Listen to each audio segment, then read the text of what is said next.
Huh? Is that Navia over there? Oh, it's been a while! Let's go say hi!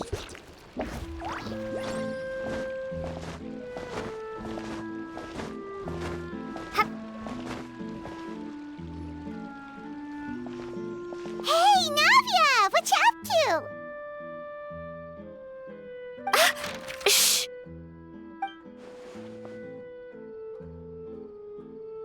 Get lost, Monica! I don't want to see you back here until you're ready to wake up and start doing things properly!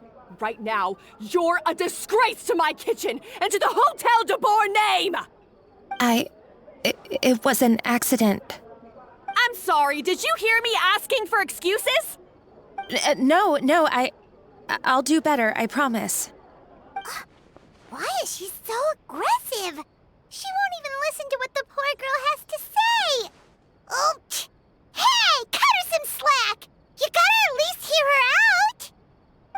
Wait! Huh? Who do you think you are telling me... wait a sec. Navia? Huh. So, you're bringing backup now. Suit yourself! You're still wasting your time!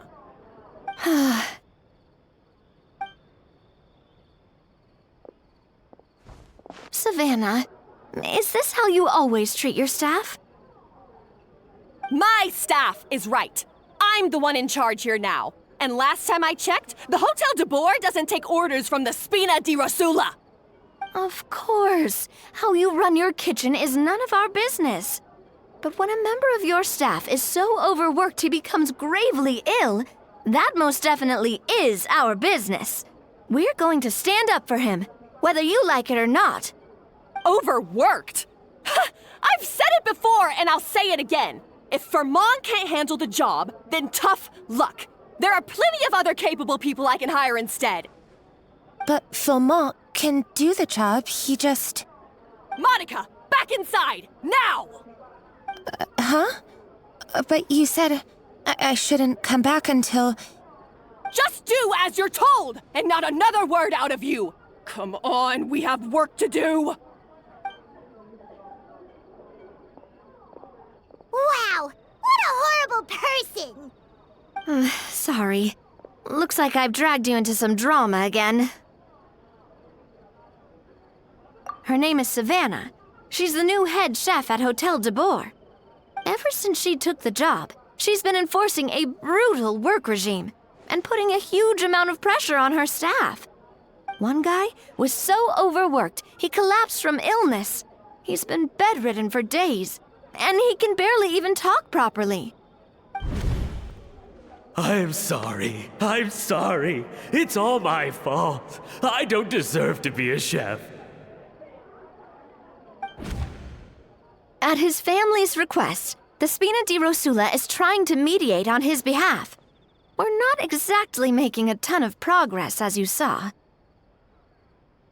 Savanna is adamant that Paimon's exhaustion and illness have nothing to do with her or how she's been running her kitchen. She's refusing to have any kind of meaningful dialogue with us. Our next thought was to talk to the other chefs at the restaurant and get a better idea of their working conditions. But with Savanna watching them like a hawk, no one has been willing to open up. And that's why I'm here, doing it the old-fashioned way. Camping out, watching, and waiting for an opportunity. Oh, shoot! It all makes sense now. Sorry. Paimon should have thunk before she spoke. Did Paimon ruin everything? Oh, no, not at all, Paimon. Honestly, the way she was laying into Monica, someone had to step in. I'm sure I would have piped up if you hadn't. And besides, I don't really think I'm built for espionage. Yeah, meaning it's gonna be all the more difficult to get the inside scoop now. Oh, I might as well head back to the Fleuve Cendre then. We'll need to come up with a whole new game plan. Paimon will join you, 'cause this is kinda all Paimon's fault. Guys, it's fine. You don't need to worry about it. That said, if you were planning to visit the Fleuve Cendre anyway, let me take you out for a meal. I'll make sure it's a proper feast. A really famous chef just joined the Spina di Rosulas tavern. Her name is... Sorry to interrupt. I just wanted to apologize for the scene you witnessed just now. We shouldn't subject our customers to that. This is a small token from us. It's some candy from Monica. She asked me to make sure it was delivered into your hands. Monica's the one apologizing? Huh. Clearly Savanna is the one who owes an apology. Our head chef has been a little highly strung lately. Sorry for everything. All right. Since there's candy, Paimon will drop it. Not the candy. Thank you for understanding. We'll make sure to pass your feedback on to Miss Savanna. A little highly strung, huh?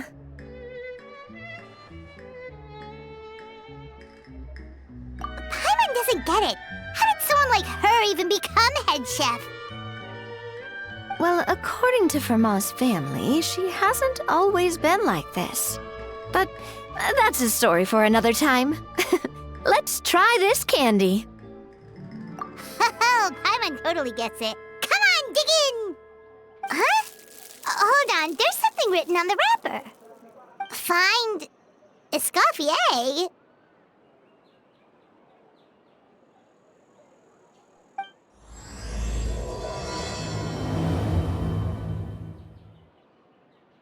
Escoffier? Could this mean... Huh? You know that...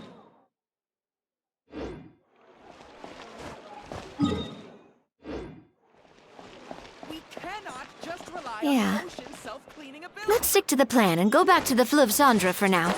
That's where we'll find Escoffier anyway.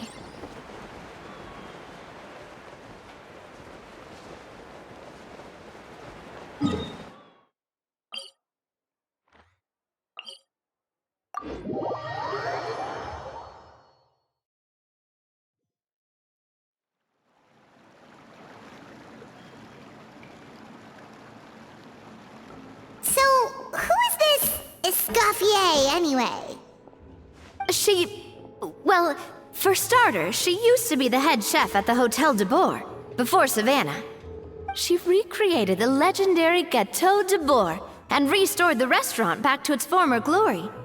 Safe to say, she's the most renowned head chef in the Hotel Debord's history, after the culinary genius Modeste himself. Gateau Debord? That's the super exclusive cake that they only sell a few slices a day, right? Wow. Why the heck would she let Savanna take her place? Well, apparently, the Hotel Debord was reported for a safety incident. Someone claims that the kitchen was adding an illegal substance to their menu. But none of the chefs had any idea how it could have gotten into the food. In the end, Escoffier decided that as head chef, she should take responsibility. And she was sent to the Fortress of Meripede. The Fortress of Meripede?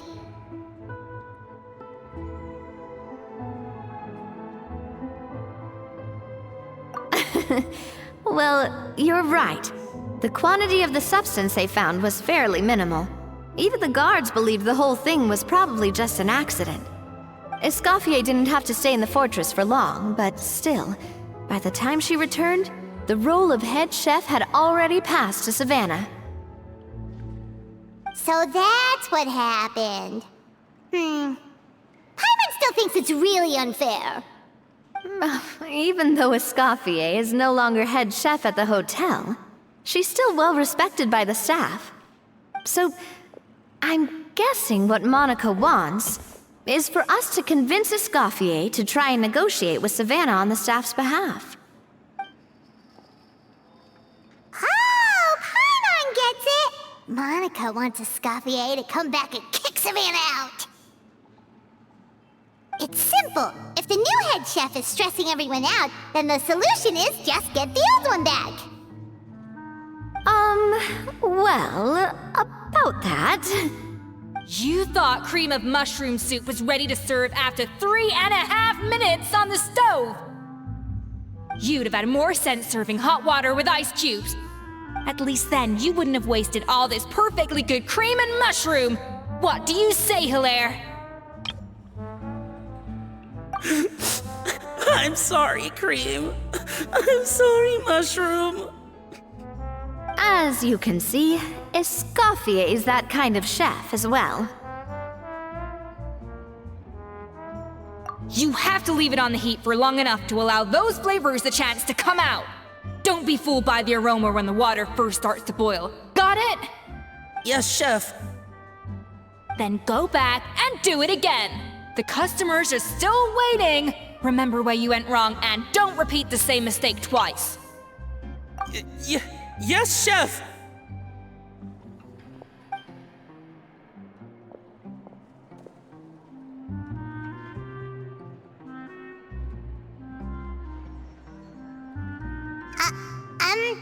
Excuse us, Waiting to be served? Sorry, we're pretty busy. I'm afraid you have to join the line. Oh, no, we're not here to eat. So you're not paying customers? Then I'm afraid the wait will be even longer. It's hard to talk to Escoffier when she's in the zone. Let's take a seat. We can catch up while we wait.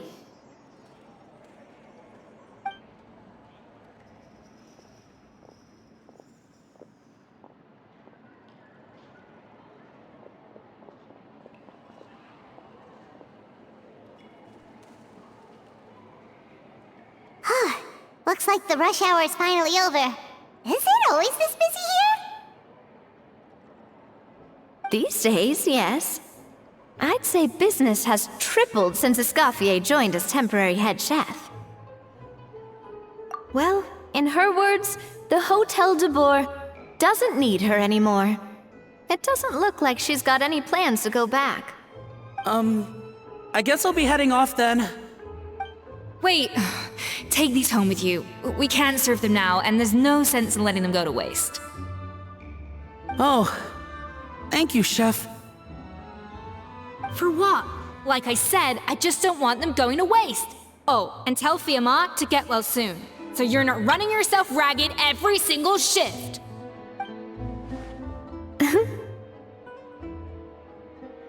Fiamma. That's the second time we've heard that name. Who is that again?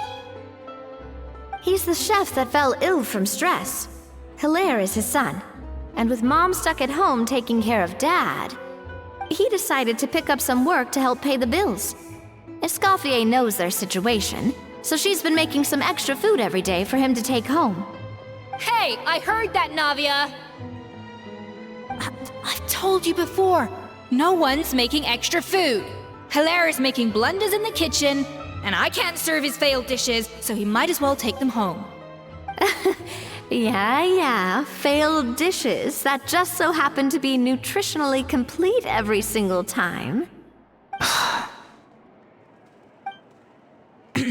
So, you two must be the world-famous traveler and her companion, Paimon, yes? Is there something I can help you with? Oh, so you know us already. We'll skip the introduction then. We're here to talk about Savanna. Oh, I certainly am. The Spina's headquarters are right next to the tavern.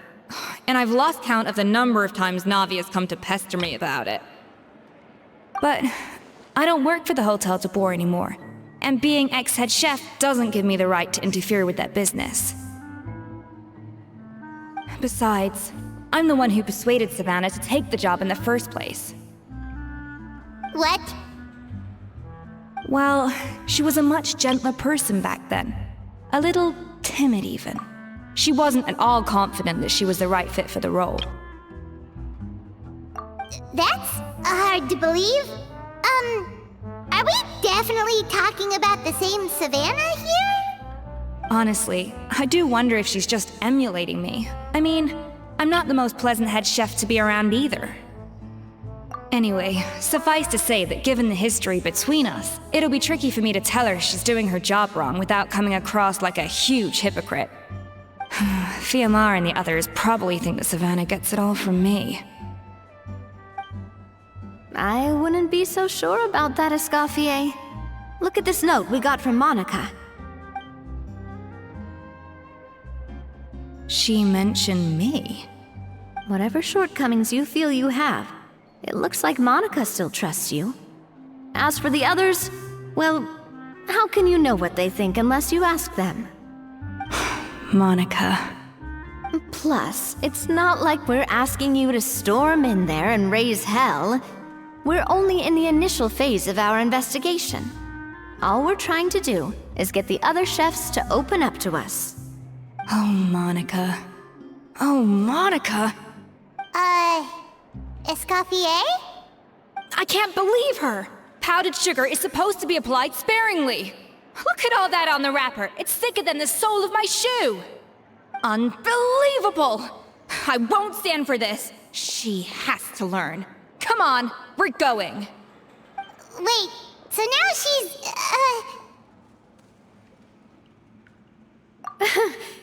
Let's go catch up to her. We don't want to keep her waiting.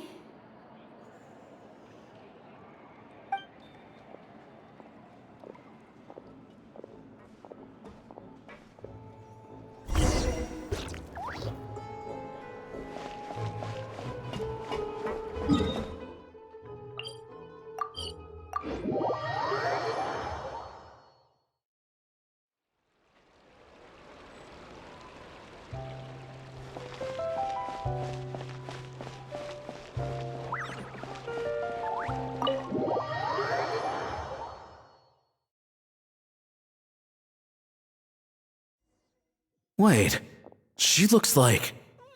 Is that Escoffier? Escoffier's back? Yes! I've missed her cooking! I'm sorry. I'm so sorry.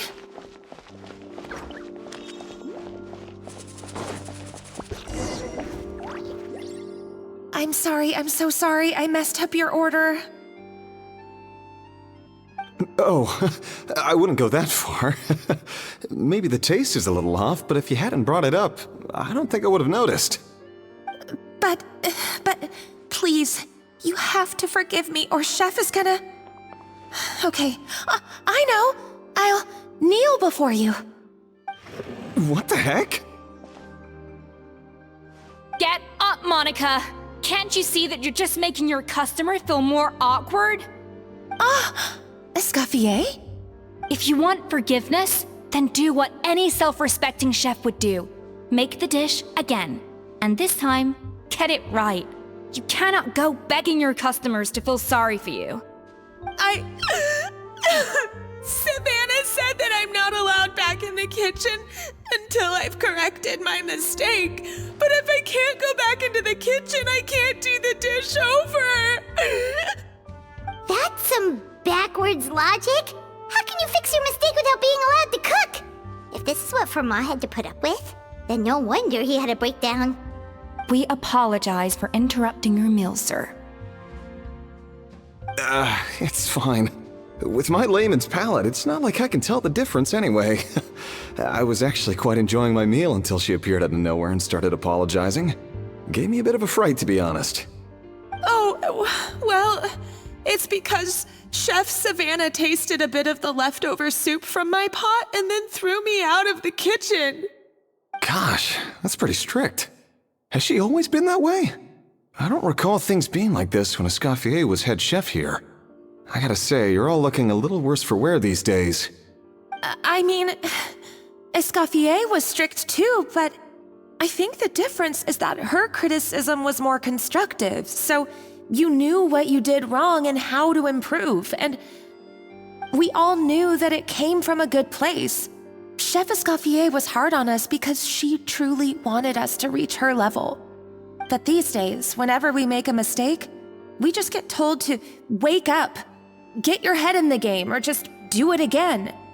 And it's only gotten worse since word got out that Chef Escoffier had started working again in the Fleuve Cendre.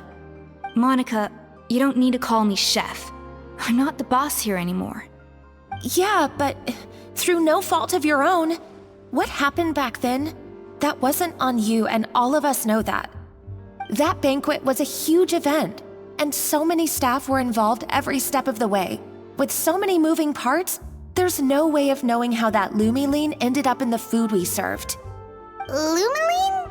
What's that? A new drug from the Fontaine Research Institute, produced from an extract of the Lumitwell. Apparently it sharpens the senses, so they used it to treat people with impaired responses to stimuli. Oh, yeah, I've heard about that.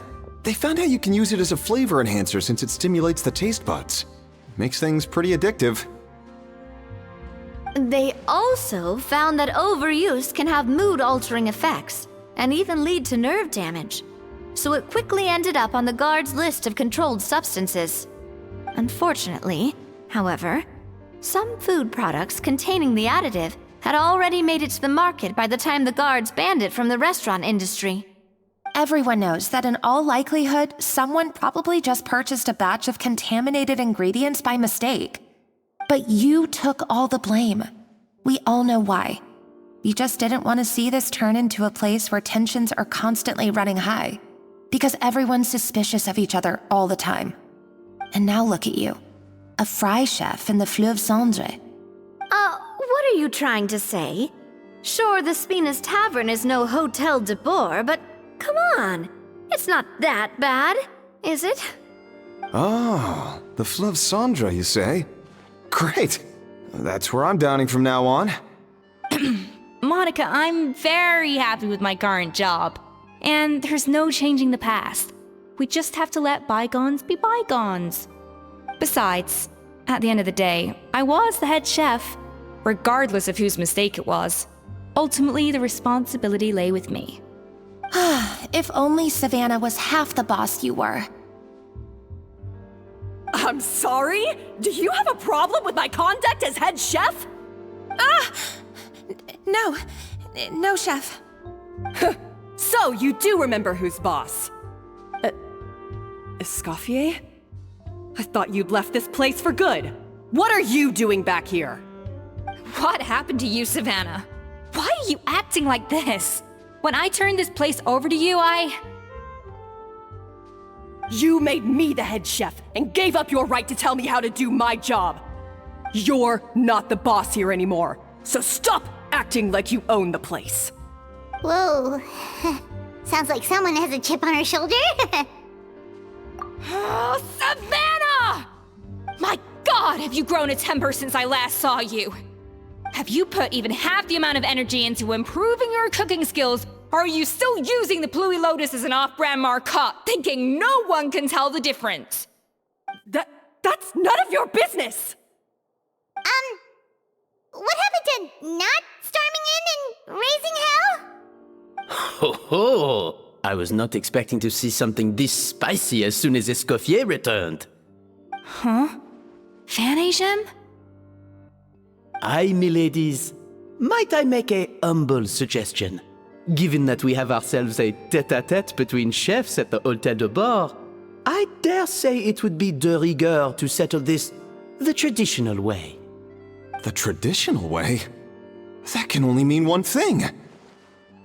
That's right! I'm talking, of course, about the tradition established by Modeste himself. The cooking contest! According to legend, the founders of Hotel Debord, Modeste and Savelli, used this method to resolve all of their disputes. Everything from petty arguments over next week's menu to disagreements over the strategic direction of the restaurant. The cooking contest would decide who had the final say. It sounds like they had a lot of free time on their hands. Ah, well, it might sound that way to us. But in fact, the cooking contest played an enormous role in motivating chefs to hone their skills, reaching new heights of excellence in the culinary arts. And indeed, the reintroduction of this institution in recent years has surely been instrumental in transforming the Hotel Debord into the top-ranking restaurant in Fontaine. Reintroduction? Someone brought it back? Who? What say you, Escoffier? Surely you of all people won't back down from this challenge. It was you who put the rule in place after all. Sure, I reinstated it, but I'm not a chef at Hotel Debord anymore. Isn't this bending the rules a little? I see no issue as long as both sides agree to the terms. We could simply treat it as an exhibition of sorts. Savanna, any objections? Exhibition. Huh. No. If we're going to battle it out, let's put it all on the line. If I lose, it's up to you what happens to me. I don't want anything to happen to you. But if you lose, you hand over the Codex Debord to me. What? The Codex Debord?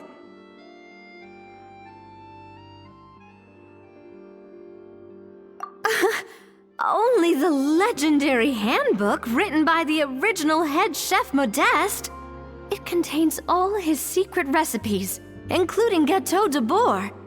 It's the greatest treasure in Fontaine's culinary world, and only the present and former head chefs of the Hotel Debord have the right to read it. Present and former? Wait, but that already includes Savanna, though. What do you want that old thing for? You have your own copy, don't you? Don't take me for a fool. You know perfectly well what I mean. I want your copy, the original version, the one you took with you when you left us. I'm sorry, I must be missing something. You know, there's no difference between the original and the copy, right? They contain the exact same recipes. Stop trying to change the topic. What's wrong, Escoffier? Scared you're gonna lose to me? Or are you scared of me getting my hands on the original codex? Savanna, you may remember that we gave her the original as a parting gift, to thank Escoffier for her years of service. Asking for it back feels a little, Oh, I'm sure it won't be an issue, as long as both sides agree to the terms. Those were your words, weren't they? And as for the contest itself, let's make it a bake-off. Gateau Debord, per the recipe in the codex. Well, Escoffier, you against me. Are you in or out? You sound surprisingly confident. All right then, let's see how much you've actually grown. I hope you surprise me, Savanna. I'd hate to find out that all you've learned after this long is how to chew people's heads off. Believe me, I'll show you. Escoffier, are you sure this is a good idea? You accepted her terms a little hastily. Oh, it'll be fine. Let's head back to the Fleuve Cendre so I can get prepping. I do apologize. This whole ordeal reflects rather poorly on us. I'm afraid it's not quite that simple. The Hotel Debord runs as more of a partnership, you see. It was founded by two friends, Modeste and Savelli, and it's been that way ever since. So, while I am technically Savanna's boss, it's not really my place to interfere with the business of the kitchen. To be perfectly honest with you, that's part of the reason why I suggested a cooking contest. If Escoffier wins, it would be the perfect opportunity for her to talk some sense into Savanna. Or, of course, if she wanted to return, then... But anyway, I'm getting ahead of myself.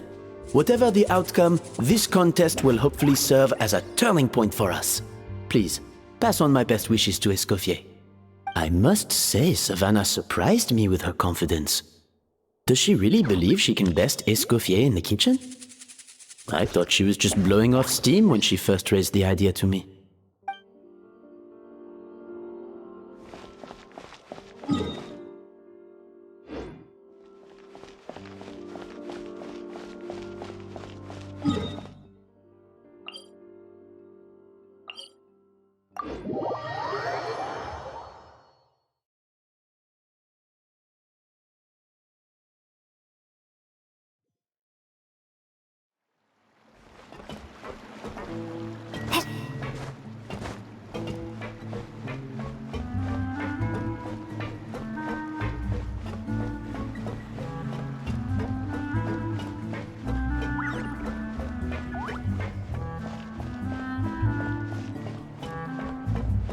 Guess I'm finally on the right path.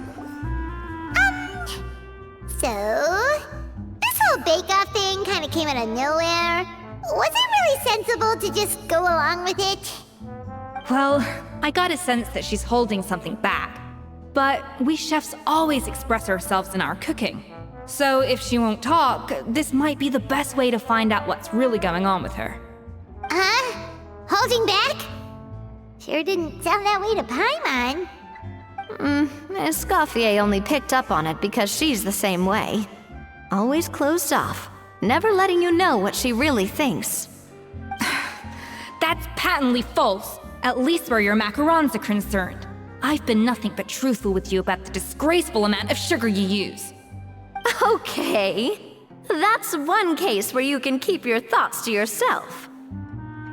Oh, that? Well, it's not so much a recipe book as a diary of Modeste's adventures. Back in the day, he and his good friend Savelli explored far and wide, partly adventuring, partly looking for new ingredients and developing new recipes. Their creations had an enormous influence on the course of Fontaine cuisine, turning it into a much more vibrant and diverse scene. For instance, legend has it that the original Gateau Debord was made using a special secret ingredient that Modeste discovered on one of his adventures. So rare was the ingredient that they could never make more than 16 slices of the cake per day. But everyone who tried it claimed that it was one of the most blissful and invigorating things they had ever tasted. Modeste and Savelli went on to found the original Hotel Debord, which catapulted them to stardom in Fontaine's culinary world. Especially Modeste. He was hailed as a once-in-a-generation genius, and over time, the recipes from his adventure log became known as the Codex Debord. Ah, Paimon's heard this kind of story before. Armed with the Codex, the Hotel Debord took its rightful place as the finest restaurant in the land, serving those recipes for centuries to come. Something like that? What? No, of course not. Cooking is a constantly evolving art form. How could any restaurant survive if they only served food that was popular last century? Anyway, never mind centuries. Savelli and Modeste parted ways not even 10 years after their rise to fame. Then, Modeste passed away while he was still in his prime. And that was it. The end of the Hotel Debord's heyday.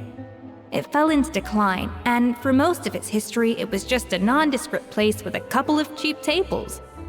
It's only in recent decades that it started recovering.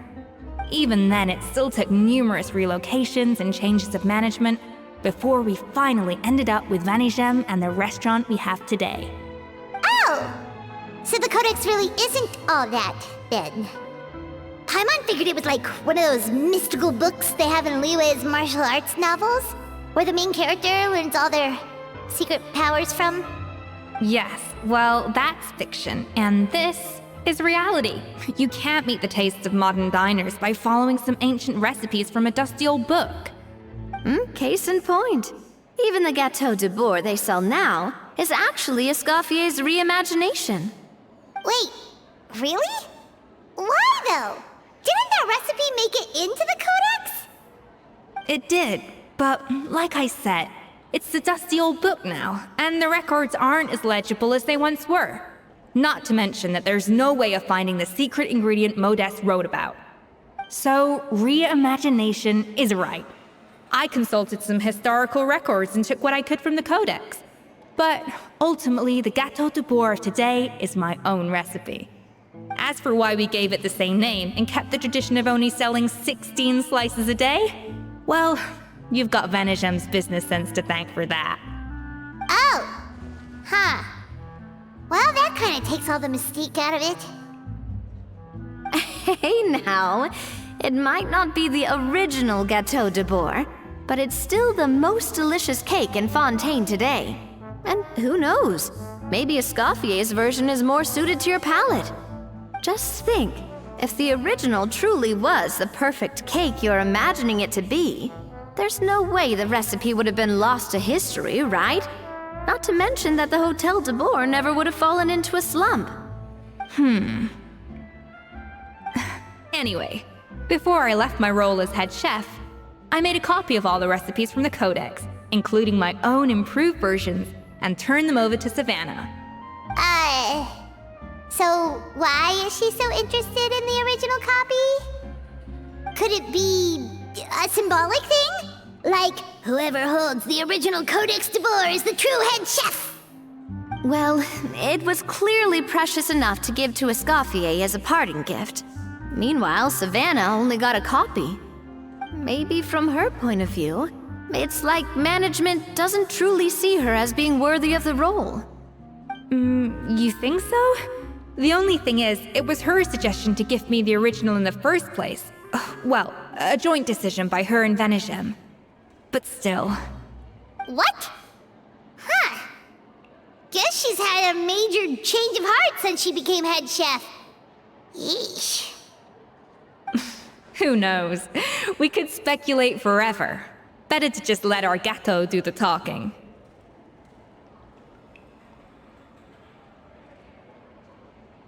It means besting her in this bake-off, and then getting her to explain herself, even if I have to beat it out of her with a spatula.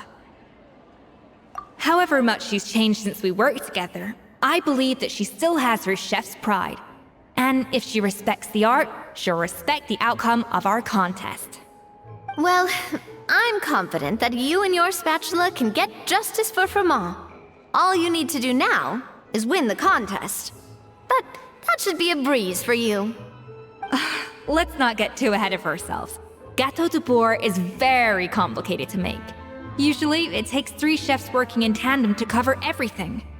Now, if I had to push it, I could probably do the work of 3 chefs myself. But I'd prefer to play it safe if I can find a couple of assistants in time. Well, that's easy. The 3 of us are veterans in the kitchen. You just need to pick 2 of us. Well, I have heard the Traveler is an accomplished cook, as well as a warrior. But be warned, I will hold you to exceptionally high standards. Think you're up to the task? Oh, count me in too. I've spent weeks perfecting my macarons after your scathing review. Even if it means competing against the Traveler, so be it. I'll show you what I'm made of. Confident. I like it. Alright, let's start with some elementary mise en place. Show me your knife skills.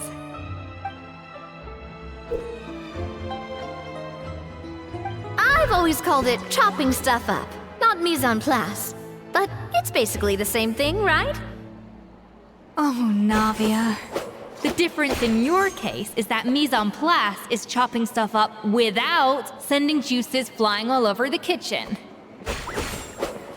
Finally on the right path. Looks like you found that easier than I expected. Yeah, thankfully it was pretty straightforward in the end. You made it sound like we'd be carving statues out of fruits or something.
Well, brace yourself, because the next step is anything but straightforward. I'll be using this cold press to extract flavor compounds from the ingredients. A kind of special food processor I got the Fontaine Research Institute to make for me. It uses cold temperature extraction to isolate the essence of cooking ingredients, which can then be used to flavor dishes more precisely. But this isn't exactly standard kitchen equipment, so that probably didn't make a whole lot of sense. Let me give you a demonstration instead.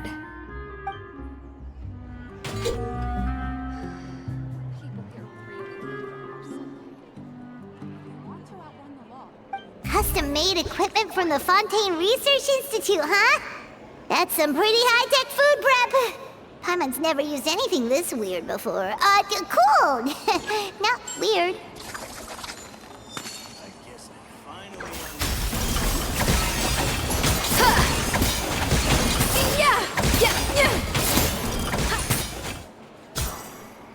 And done. These are the flavor compounds extracted from our ingredients. I've processed all the fruit you chopped up earlier. Wow! Even the smell is so much more concentrated. What next? Do we add all this stuff in? Absolutely not! Throwing everything in at once will ruin the balance of flavors. We have to go slowly and carefully to calibrate the exact flavor we want. I'll demonstrate again. Now, watch closely. Slowly and carefully. Not a drop too much, and not a drop too little.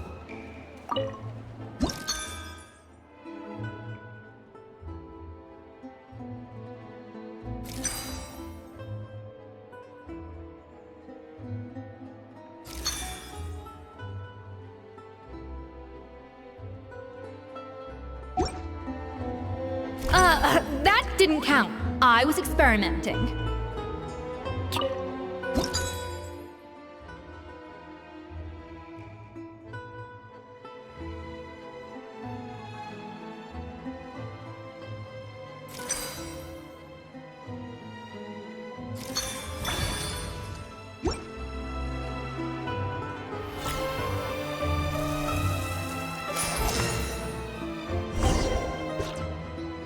And voila!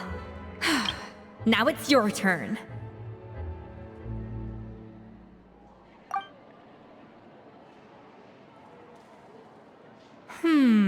Not terrible. Considering this was everyone's first time blending flavor extracts, it could have been worse. But the Traveler's work was surprisingly good. Are you sure you've never done this before? You got almost perfect results on your first try. That goes without saying. Still, credit where credit's due. You did well. Alright, now for the part I've been looking forward to. I want each of you to cook something from the Hotel Debord's current menu. I'll judge your submissions and give you a final score. That's right. The true test of your cooking skills is the finished product. It'll be good practice for the contest itself. Now get to it. Chop chop! I guess I'm finally on the right path.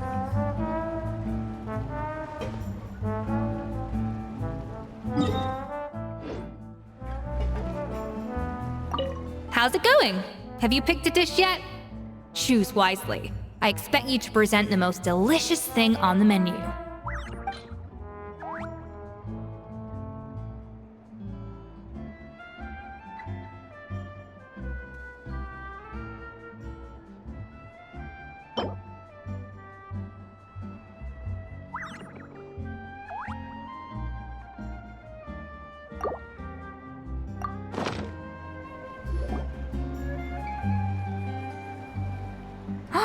Look at that! With the grace of a snow-winged goose, as I like to say. Now, let the grating commence.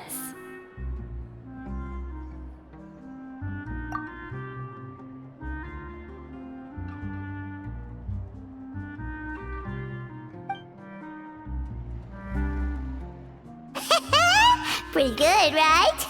Not to brag or anything, but Paimon's a bit of a connoisseur when it comes to la food. 6 points. What? Oh, well, fair enough. Paimon doesn't cook all that often, so as long as it's a pass. That's 6 out of 100. What?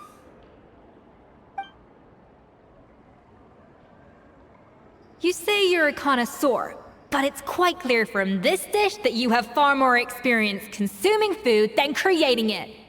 By that logic, I suppose you think listening to Lady Farina on repeat every day would make you an opera singer. Aww. next, me next. I'll have you know that this batch of macarons has 2 whole tablespoons less sugar than my previous ones. So you went from 12 tablespoons to 10? Well, it's nice to know you actually measured it out. Because it tastes like you just threw in whatever was left in the jar. 6 points. Aww. Now to the final dish. So, what do you think? This is our last hope. 8 points. Darn, that's barely higher than what we got. Not exactly. The color is spot on. Beautiful aroma. Excellent presentation.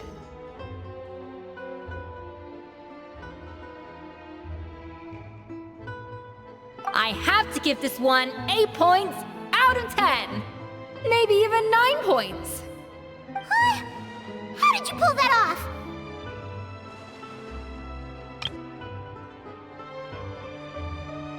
Don't get me wrong. There's room for improvement. But still, this is clearly the work of an accomplished chef. I can tell that you've put many hours of work into honing your skills in the kitchen. I can really taste the grace of the snow-winged goose in this dish. The traveler's journey, with all its trials, tribulations, and setbacks. Not to mention the frustrations of having a picky eater for a partner. Hey, you made that last part up! No way did you taste that! Well, it looks like I lost fair and square. I guess you'll be taking the Traveler as one of your assistants then? But if it takes 3 chefs, that still leaves 1 slot remaining. Maybe Paimon and Navia should keep practicing and see how it goes? Chef Escoffier. Oh, it's Hilaire! What brings you here? I heard the news about the cooking contest. You're doing Gateau Debord, right? I was just wondering if you needed any help. And you think you're up to the task, do you? Oh, no, I know I'm not there yet. It's actually my dad who wanted to help.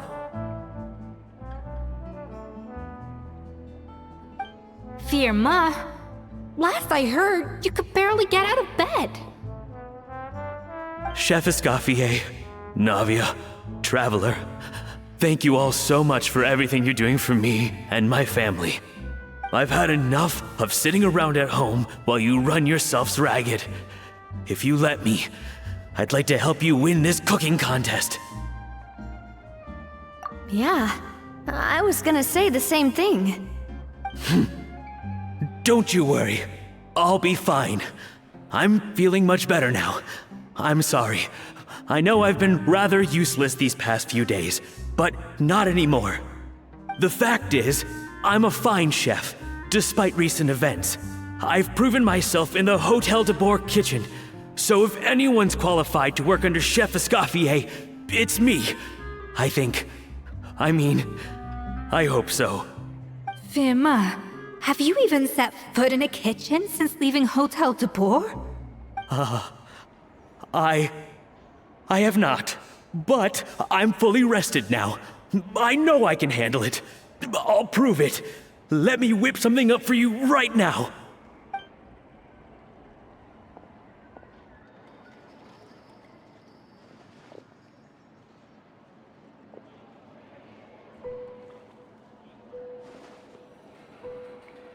Huh?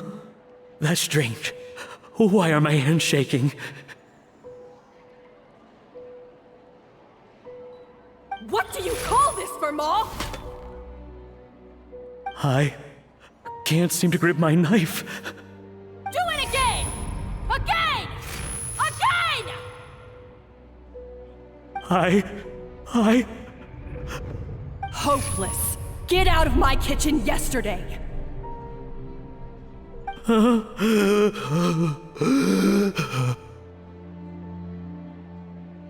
Dad, what's wrong? I don't understand.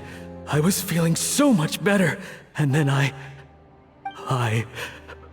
Will I never be able to work in a kitchen again? Dad, talk to me. What happened? I think the real issue here is not physical exhaustion, but psychological trauma. Monica, when did you get here? Probably because you were all concentrating so hard on your cooking. I didn't want to interrupt your flow. But anyway, Firma, I'm so sorry. If only I'd known how serious your situation was, I would have stood up for you sooner. You have nothing to apologize for, Monica. During those long nights of redoing every order, you were the only person who looked out for me. Oh, come on. All I did was make you some tea. I doubt it was much help. Savanna was so ruthless toward you. I probably should have brought you something stronger. She sounds like the worst.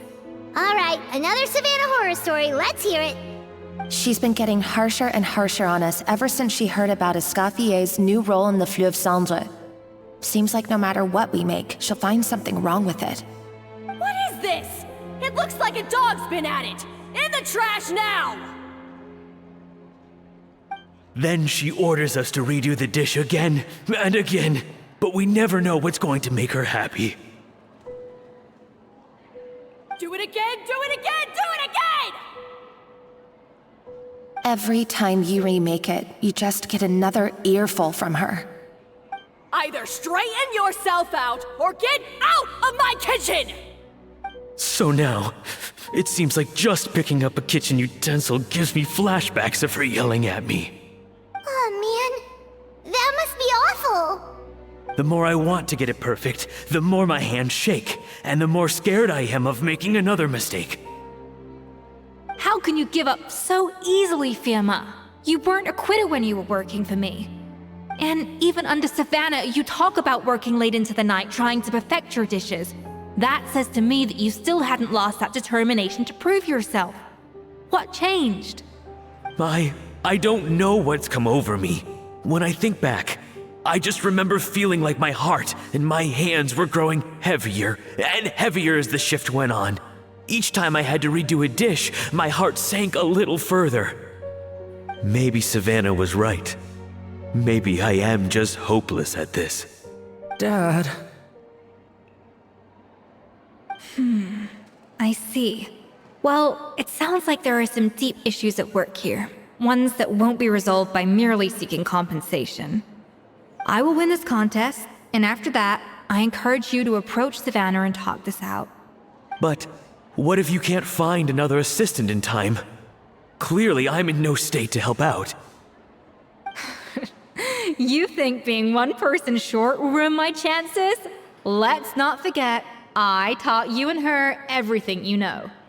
Even if I had to go it alone, I would present the perfect gâteau. Oh, well, Paimon and Navia will still keep practicing, just in case. And so will I. Yeah! And if worse comes to worse, we can always get the Spina di Rosula to put out an emergency call for chefs. There's gotta be someone out there, right? Actually, I thought maybe I could help. That's sort of why I'm here. What? Why didn't you say so? I was going to, but then... well, this is the first chance I got. You do this for us? Thank you so much, Monica. Alright, fine by me. But aren't you still working for Savanna? Joining the other side seems like a guaranteed way to put your future employment in jeopardy. I know, but it's alright. I've made up my mind. With the way things are, I can't keep working for Savanna much longer anyway. Unless I want to become the next Firma. I'm done with sucking it up. It's time to try and turn things around. If this cooking contest can get Savanna to see the error of her ways, then I'm sure she'll forgive me for this. Well, Paimon didn't think we'd be poaching from Savanna's staff to get our third person, but there you go. Anyway, Monica's a professional chef, so nothing could possibly go wrong now. Great! Then it's settled. And to congratulate you all on making the team, I propose a Spina-sponsored meal to celebrate. Spina sponsored? Wait, You mean I'm cooking? Well, I promised the traveler a feast in the Fleuve Cendre. And I know how much you've been looking forward to it. Yeah! Feast, feast, feast! All right, if you insist, then prepare for some of the finest food of your lives.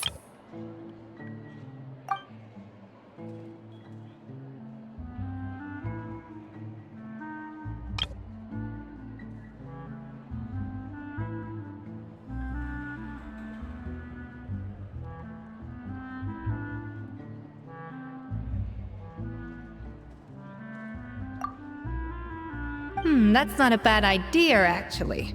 Wait, hold on. You need to finesse that further.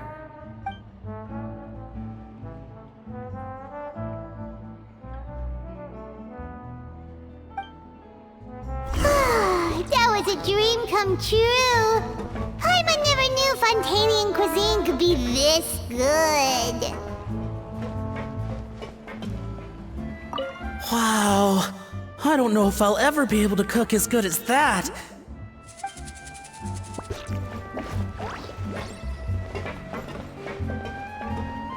So, this is what Chef Escoffier is truly capable of.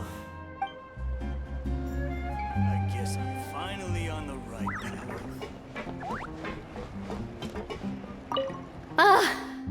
I wish I could eat that all over again. It's not often that Escoffier goes all out like this. And it's all because of you, Traveler.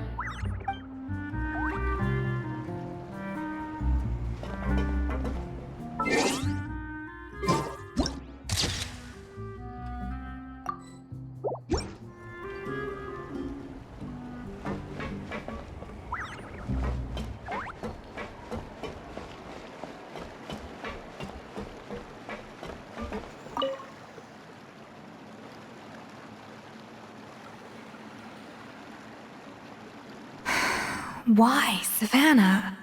Why? Nothing. I was just flicking through the original Codex Debord. I wanted to see if there was anything I'm missing. Something I hadn't noticed before. That might explain why Savanna's so desperate to get her hands on it. But I can't find anything. It's just some hastily scribbled recipes in between diary entries from Modeste's adventuring phase. And most of it's not even legible anymore.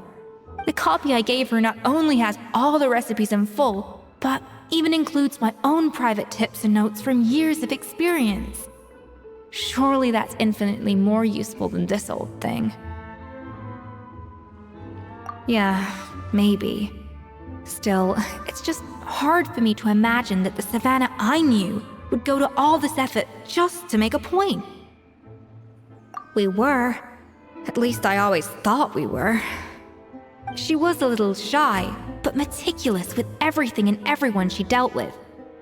She made a few mistakes here and there, but she was quick to correct them whenever they were pointed out. And she was always striving to improve as a chef.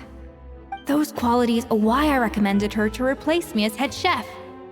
I never imagined for 1 second that she'd cause Fiamma and the other staff so much grief.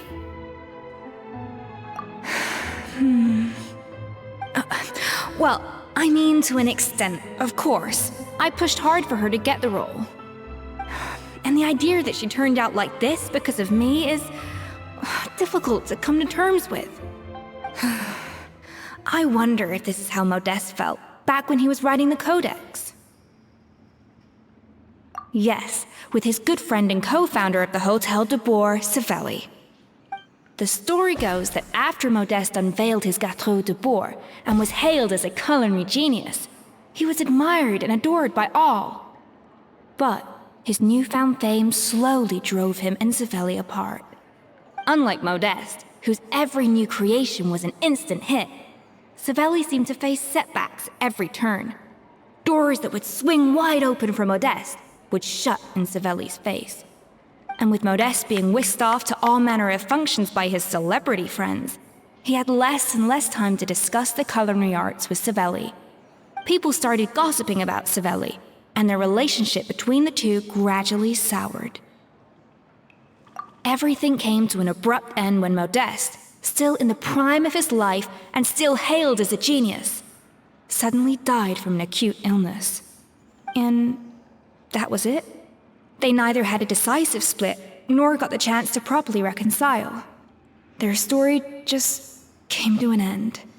One rumor had it that Savelli actually killed Modeste out of jealousy, even as the latter was hoping to make amends. Unlikely. It's a popular theory, but there's no real basis for it. At least there are no records of Savelli ever being convicted of a crime. Still, beyond a point, there's no way of knowing what truly happened in the past.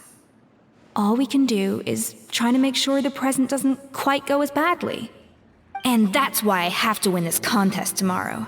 Then get the truth about everything that's been going on, even if it means cracking her open like a nut. Really? Well, I like the confidence. Don't let me down tomorrow, then.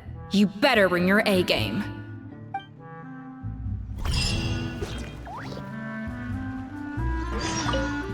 Let's hope that Savanna isn't all sizzle and no steak.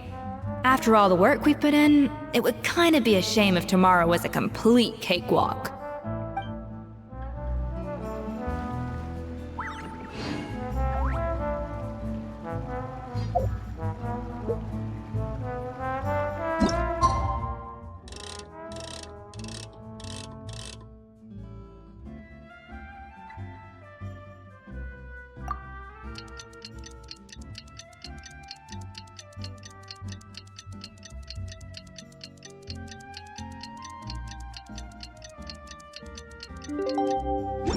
It's Cooking Contest Day! To the Hotel Debord! Toot sweet!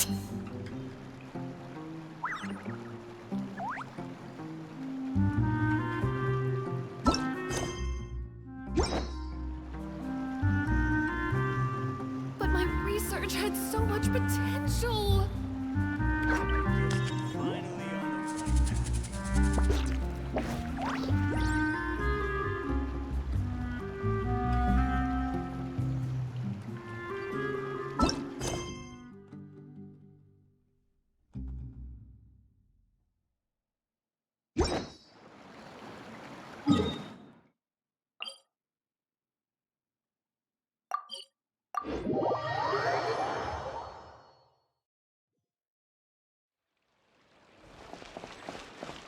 Did you hear the news? Escoffier's coming back for a cooking contest.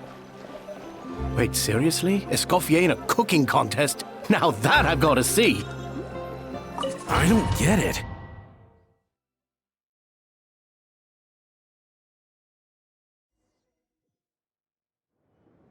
Mesdames et messieurs, welcome one and all to the Hotel Debord and to this most exciting of cooking contests!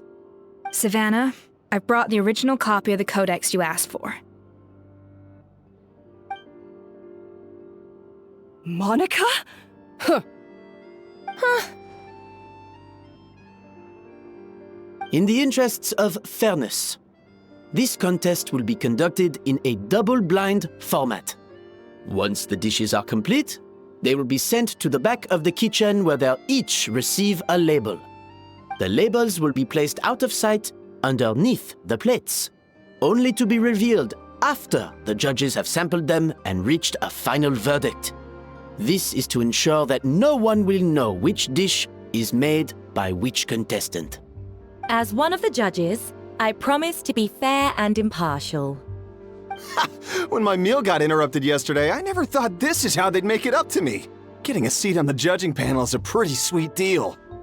Both contestants have taken their positions. Then, without further ado, let the Hotel Debord cooking contest commence!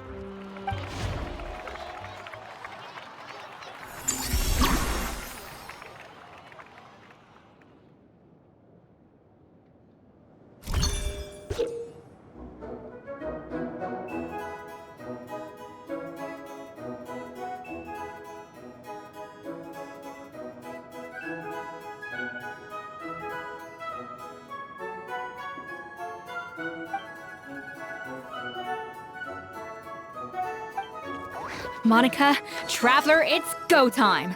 Let's do this. Alphonse, Gaspard, get to work! Even the best chef in the world can't flavor their food without prepping the flavoring, right?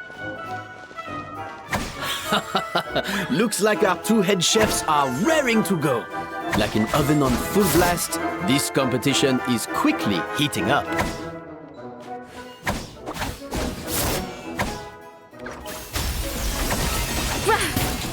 That should be enough flavoring. Now hurry up and balance the plate.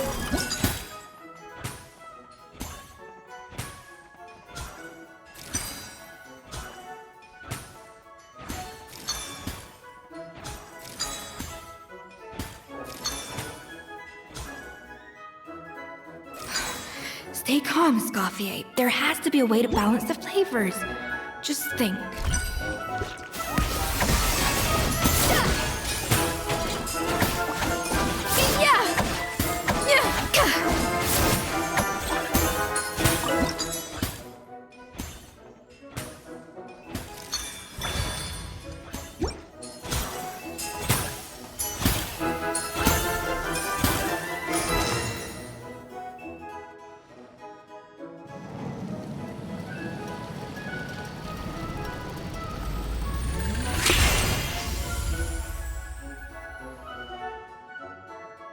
Come on, Escoffier!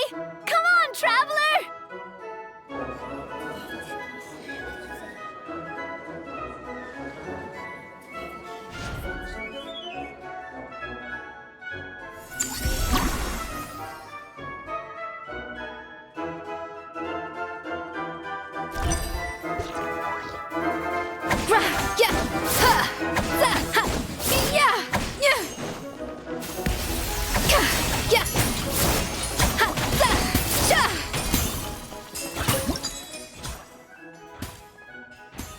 The balance of flavors is about right, but the quantity is too low.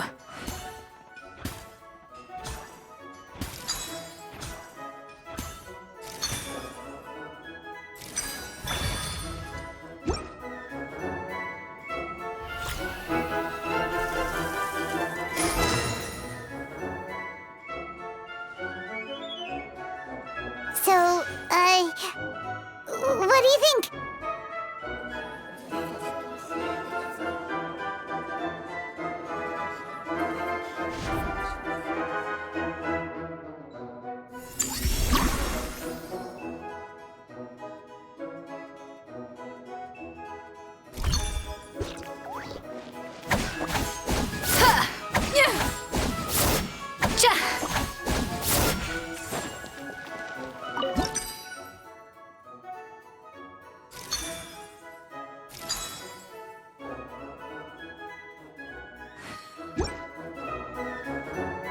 Escoffier is already on the final step of the recipe. Let's check on Savanna's progress. I think this flavor profile is still a little bit off.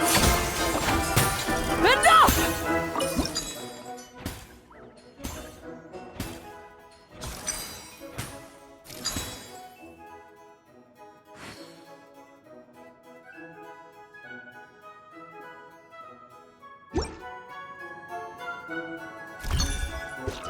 Wow! Is Savanna serious? Can she really make up for lost time working alone?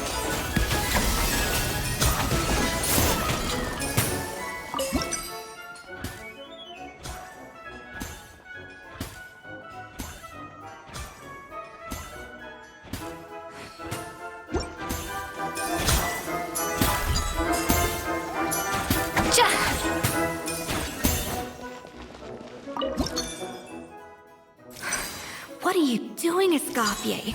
Your team's waiting on you.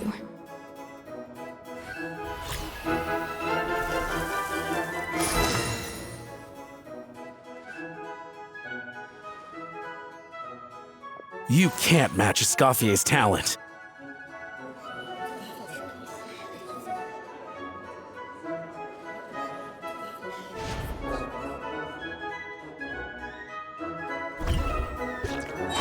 I present to you Gateau Debord.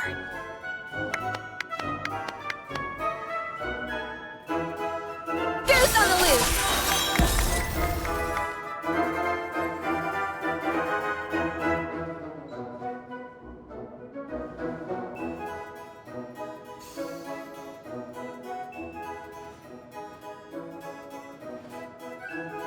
I was just exercising caution. I had to make sure everything was perfect.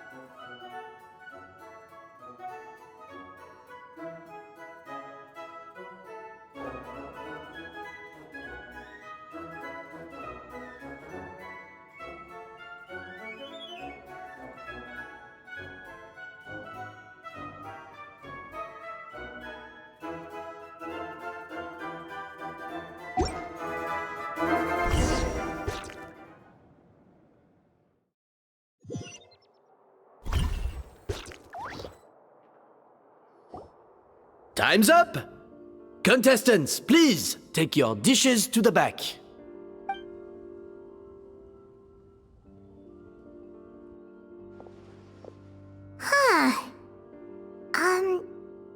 That guy was right.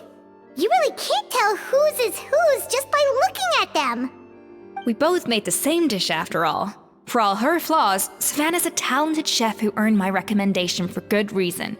She wouldn't screw up something as elementary as the cake's appearance. Whoa! This is really rather good. Wonderfully soft and fluffy. Beautifully sweet. This is a masterclass in how to make Gateau Debord. I would give this one at least 9.9 out of 10! Only because there's something about the flavor of the base. It's just a little different from the recipe I'm used to. Huh? Really? I couldn't tell.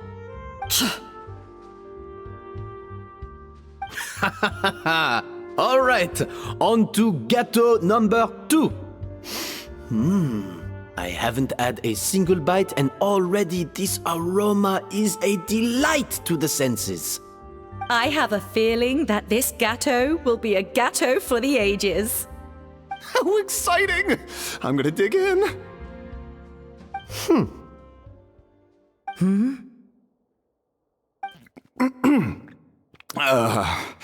I think maybe someone got a little carried away when they were adding the sugar. Not just the sugar, it's the flavors too. This is all over the place. Who made this? It appears the decision is unanimous. This gâteau is far below the standard we would expect. And Paimon thought this might actually be close. Turns out she can't bake to save her life. Something's not right here. Savanna may not be perfect, but no way is she this sloppy. I can now declare that the creator of the first gâteau has won this cooking contest. Now, all that remains is to turn the plate over and reveal the chef's name underneath. What? It's Savanna? No! That's impossible! Hey, Savanna! You cheated, didn't you? You cheater! What did you do? Oh, you swapped the plates, didn't you? Well, someone's a sore loser. These cakes went from the oven to the judge's table without me ever laying a finger on them. And everyone here can attest to that. It was Van Gem's staff who labeled them in the kitchen. If you're looking to accuse someone, why don't you start with them? Isn't it more likely that Escoffier's lost her edge? Oh, or maybe her assistants let the team down. You take that back! Judges, we demand a rematch!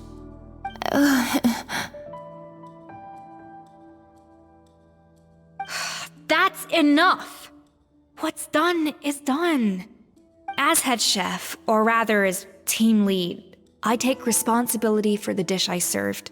Whatever went wrong and however it happened, I should have spotted it.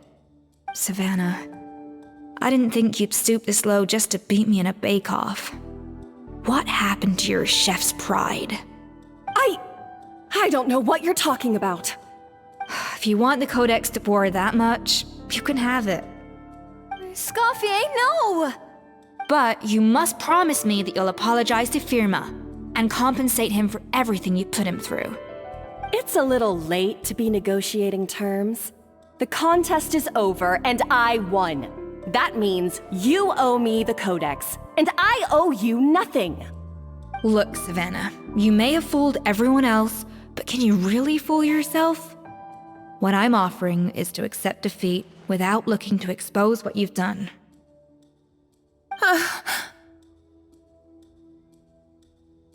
But only on the condition that you promise to stop putting so much pressure on your staff. Fine. I'll treat this as your final handover of duties from one head chef to the next. So, will that be all, ex-head chef? Or is there any other unfinished business you'd like to leave in my hands? I didn't mean that to be a scolding from your former boss, just a word of advice from a fellow chef and a friend. But I don't know if you're even open to input from other people anymore. I know what I'm doing. I don't need your advice. All right, fine. I'm glad to hear it.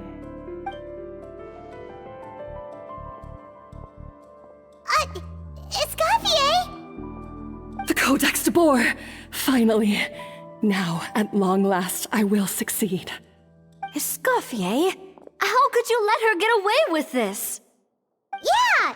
The Codex is a souvenir of your time here! Doesn't that mean anything to you? It's all right. It was just a bake-off, not the end of the world. I'm already over it. Besides, it's not all bad. She agreed to compensate Firma. That's mission accomplished for the Spina. Honestly, if I'd have known that giving her the Codex would solve everything, I'd have just done that in the first place. I mean, why bother with the whole cooking contest? It's such a waste of time and energy.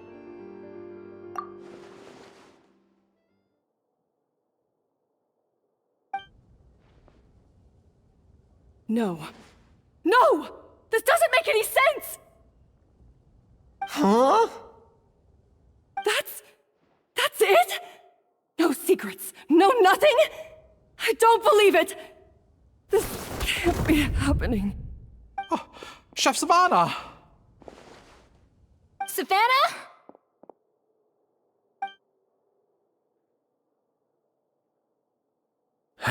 It's nothing life-threatening. Just a lot of pent-up stress and exhaustion. Oh, I knew it. Pent-up stress? Her? The truth is, however hard she might be on the rest of us, the person she puts the most pressure on is herself.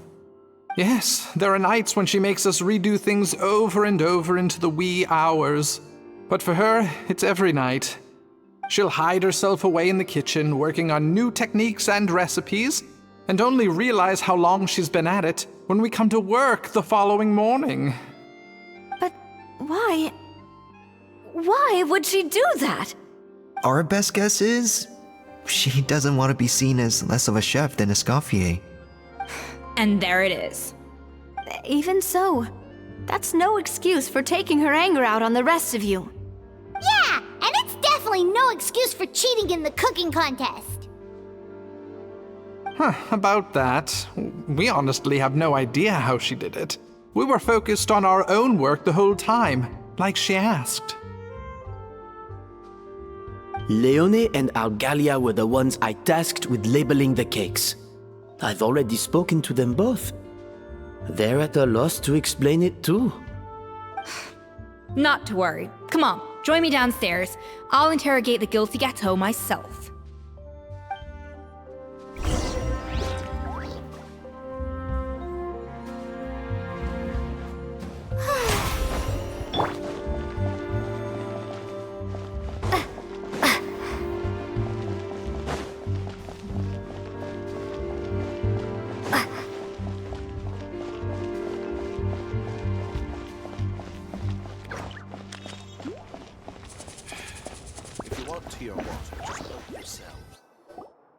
Well, how is it? Have you figured out what it was? Oh, this is aggravated assault on my palate. I'd rather eat wet cement than this. Is it really that bad? I made sure to taste test it before it was served. Oh, relax. This isn't your cake. Savanna never switched the plates. The offending flavors are coming from in between the icing and the cake base, which means someone tampered with it while it was being made.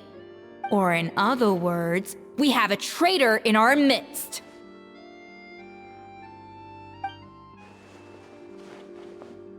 I'm sorry. I was forced into it. It was Chef Savanna. She said if I didn't cooperate, she would... Calm down, Monica. I've already accepted defeat. And if I wanted retribution, I would have brought this up when the results were announced.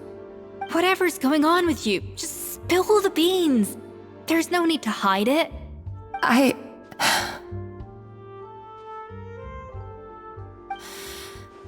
I was the one who caused the food safety incident that one time. Food safety? Wait, you mean the Lumaline incident? So you procured the contaminated ingredients? I think so. Savanna and I were on procurement that day. I didn't check everything as well as I should have, and so I let contaminated ingredients make it into the kitchen. But I swear I didn't do it on purpose. I had no idea there was an issue with them, and I didn't know it would end up with Escoffier going to jail. But the last thing I expected was for Savanna to use it as leverage to blackmail me with... This is crazy! So Savanna pressured you into sabotaging Escoffier's cake by threatening to expose your secret if you didn't?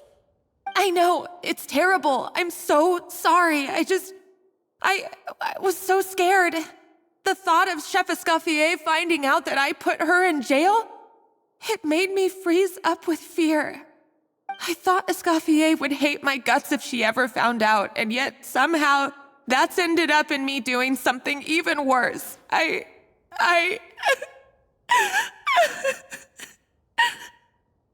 Seriously? All this fuss over a little slip-up? Huh? Firstly, it's not like I got a life sentence. I did my stint at the fortress, and now I'm out. And secondly, I had my own reasons for leaving the Hotel Debord. This wasn't the only factor. So, you don't need to feel ashamed or frightened or anything like that. Any more than you need to add butter when you're pan-searing foie gras.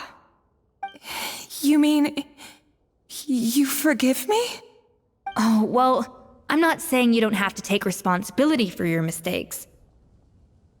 You should tell Vanagem to mark down your performance for the past few months.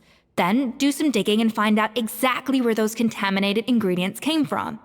Sure, you've made mistakes, but now's the time to fix them. Understood? Understood.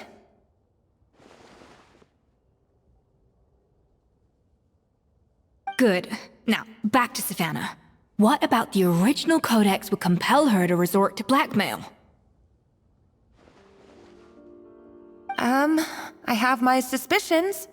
Not that I've got any proof to back them up, though. Ugh.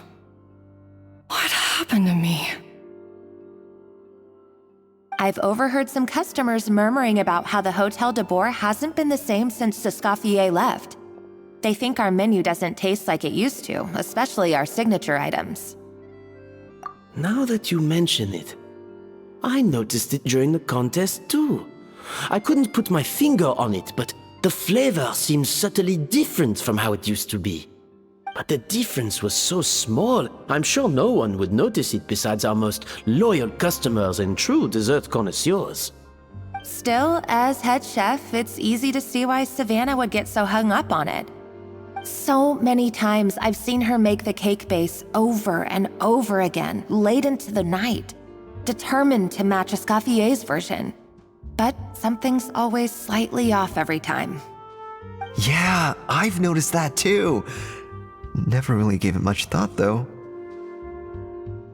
Thinking back on it now, it's clear that Savanna's been in a downward spiral ever since Escoffier left. She wants to prove that she can fill Escoffier's shoes. That's gotta be the reason. But after countless setbacks, she's getting more and more unhinged. and at some point along the way, she switched from doubting herself to doubting Escoffier. Doubting Escoffier? For what? Yeah, it would explain why she was bent on getting the original at any cost. She must have thought Escoffier purposely omitted key details from her recipes when she copied them out. Also, she could retain her place as the #1 chef in Fontaine, the only one privy to all the secrets of the trade. Oh, for goodness sake, what a stupid idea. Of course. Then she finally got the codex only to discover that the secret recipes she's been pining for don't exist at all. Seeing how utterly wrong she was must have been a real shock to the system. It probably brought up everything at once. It overwhelmed her, and she passed out. There's still one thing that doesn't make sense, though. If Savanna had the real recipe all along, how come it tasted different? She might not be on the same level as Escoffier, but surely after like 50 attempts, she'd get it right one of those times. You'd think so, but geniuses like Escoffier are in a league of their own.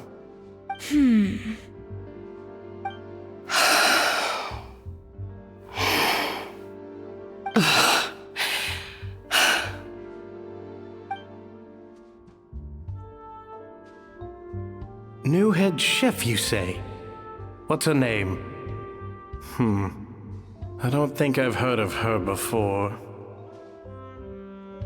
I wonder, can the Hotel Debord keep its edge without Escoffier at the helm?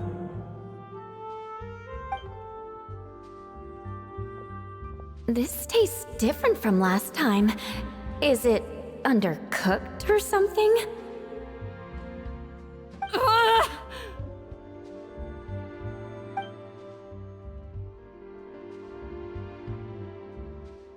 Take this. It's a copy of the Codex Debord. From now on, you will be its keeper.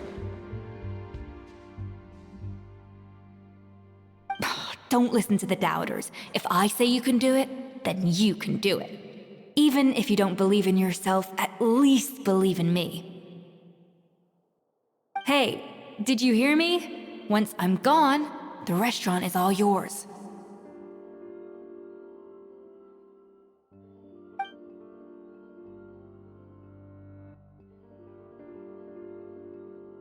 All this time, I've been blaming other people, but maybe I'm the problem.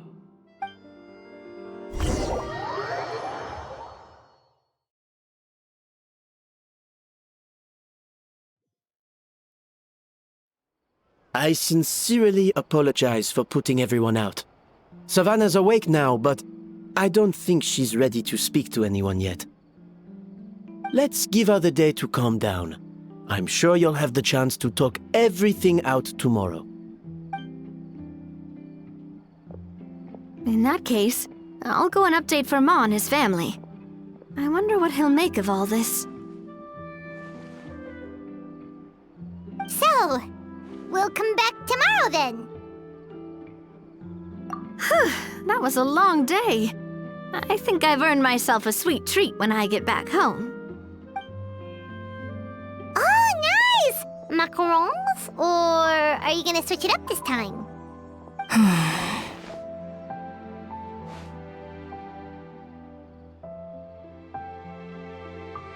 Traveler, how much do you know about the snow-winged goose? Every year, they migrate long distances in search of a suitable home. There's always one goose at the front whose job is to lead the flock. Fontaine poets often use the image of that goose to explore the ideas about leadership and genius. They usually imagine someone who's a cut above the rest, a model of perfection. But what those poets don't know is that during a migration, the lead goose is always changing. Once the lead goose shows signs of fatigue, it retreats to the back of the flock and allows another goose to take its place. So the truth is that leadership, with all the responsibilities and pressures that come with it, it's something that everyone takes turns at. But we humans completely miss that fact when we project our own ideas about social hierarchies onto them.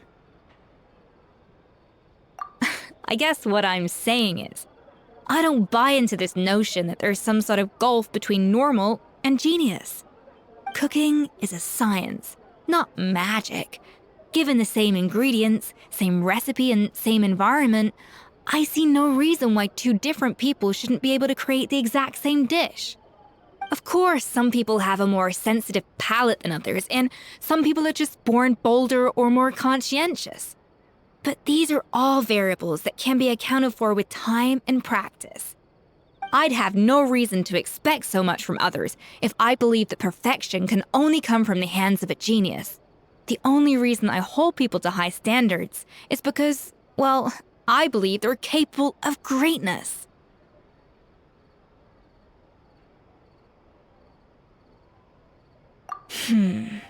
Okay, I've made up my mind.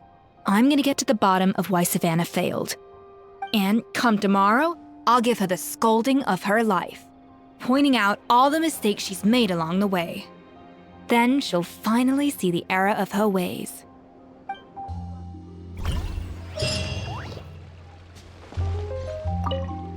Thank you for your words of encouragement. I'm gonna head to the Hotel Debord and spend the night investigating. I guess I'll see you tomorrow. Genius?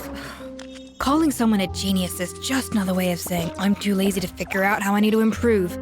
It's a defeatist attitude and I won't stand for it.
Why are we here so early? Our meeting with Vanigem isn't for a while.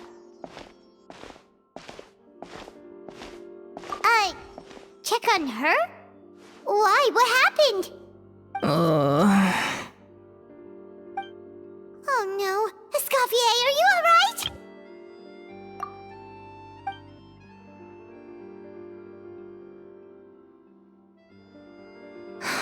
I'm fine. Just need to get some more coffee in me.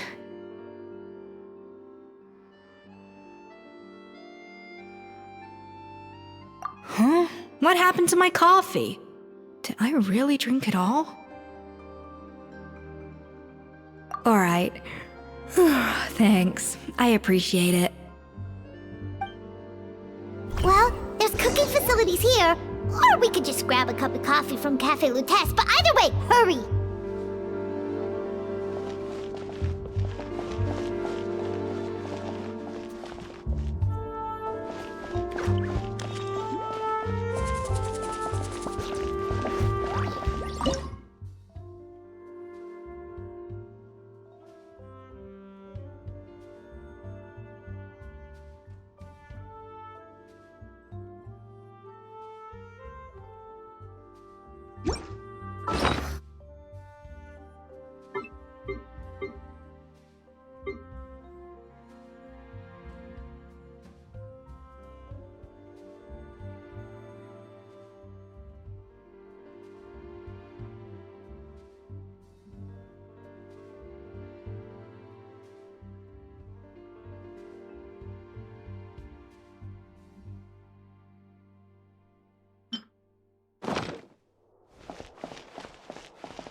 annoyed.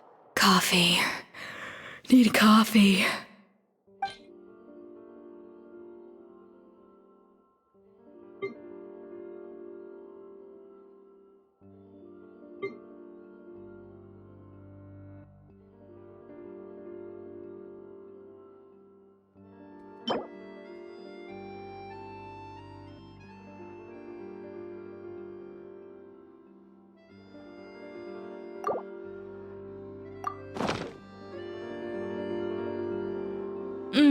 Strong, bitter coffee beans, transformed through expert brewing and balanced perfectly with rich, creamy steam milk.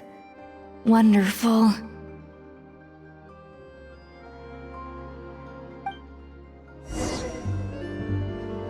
I feel much better now.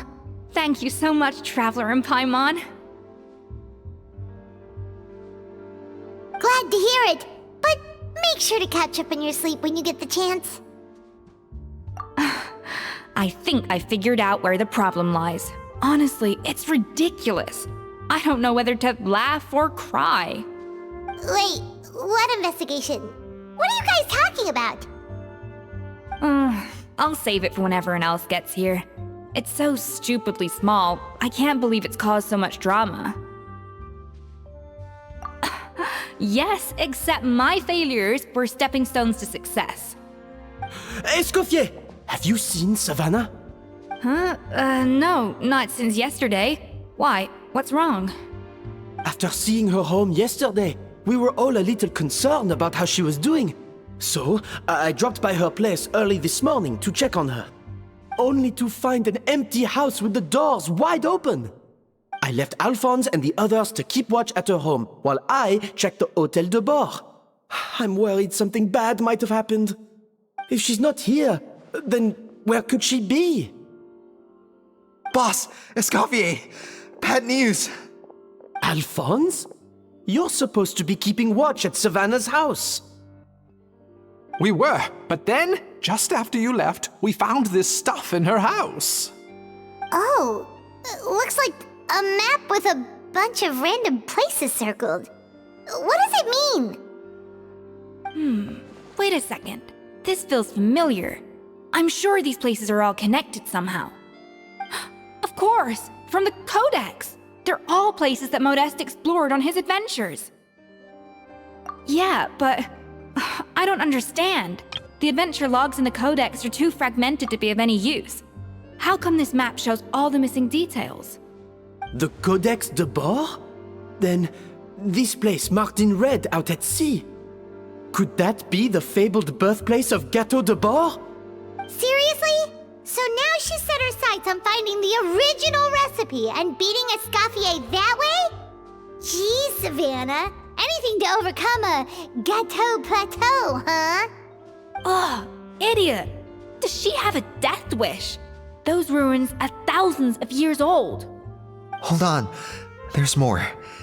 Besides the map, we also found these letters.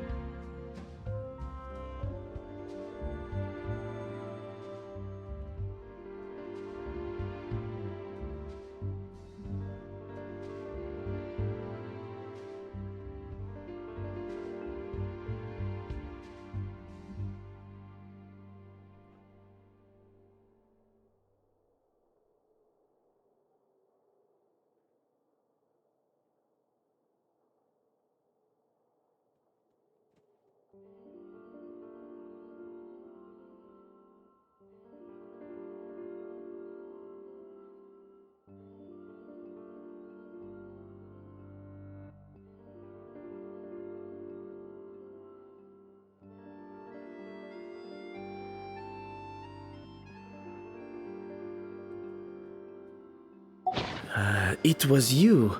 You let the Lumaline through, didn't you? It sounds like a threat letter. Does this mean that Savanna was responsible for the safety incident? And not Monica after all? Retrieve the Codex by any means necessary. So the cooking contest and the cheating. Someone else was behind her pulling the strings? She's keeping the true recipe to herself. Ugh, this is all such a mess! Paimon needs a second to process this. First, we thought that Savanna forced Monica to cheat in the cooking contest. But now, it turns out that someone else forced Savanna to force Monica to cheat?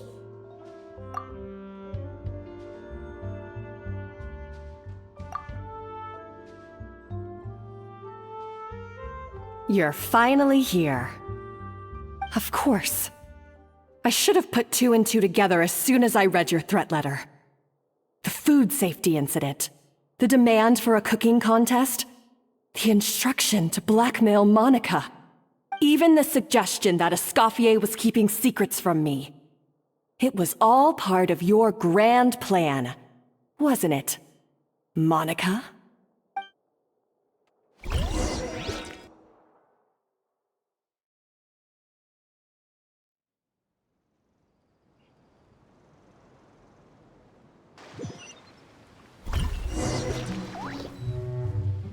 We should be getting close to the spot marked on the map. Of all the stupid things she's done, this really takes the cake. The moment we find her, I'm gonna curse the living daylights out of her.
place looks like an underwater restaurant, doesn't it? Suddenly, the idea of an adventure chef finding secret ingredients makes a whole lot more sense.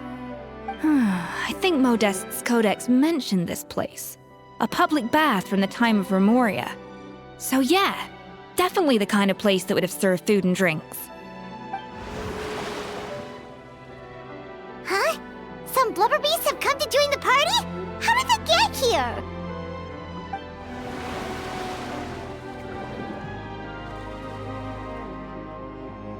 Aw, they ran off! That could be easier said than done. Something's blocking the entrance. Well, did Modeste mention it in his adventure logs by any chance? They must have gotten through somehow. Good point. Yes, that's right. It's coming back to me now. We prepared a banquet for our shy little guests, and as the food flowed away on the current, they broke into a joyous chorus, and the path opened to us. We have to feed the blubber beasts? With what? There's nothing here besides rocks, romaritime flowers, and lumitoile. See, this is why you should always bring snacks. You never know when you're gonna need them. Now we have to head all the way back to shore and grab some. There is no time for that. Romaritime flowers and lumitoile will have to do. They may not look appetizing to us, but who knows? They could be blubber beast delicacies.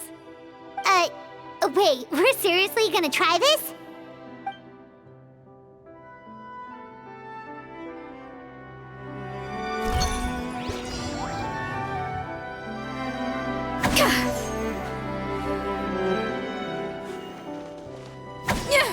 A dash of frosting!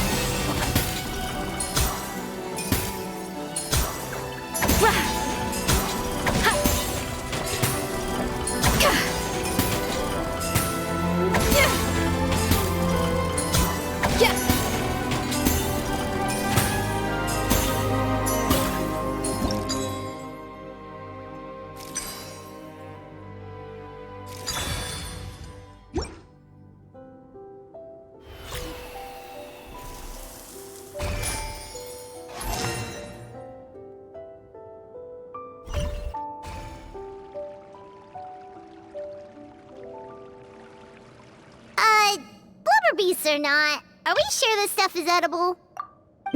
Trust me, they'll love it. Oh, good question. If we try to put them in the pool, we'll probably just scare them off again, and who knows how long they'll be gone. Yes, we can't afford to wait for them to double back. Oh, what was it that Modeste said again? Something about the food flowing away on the current.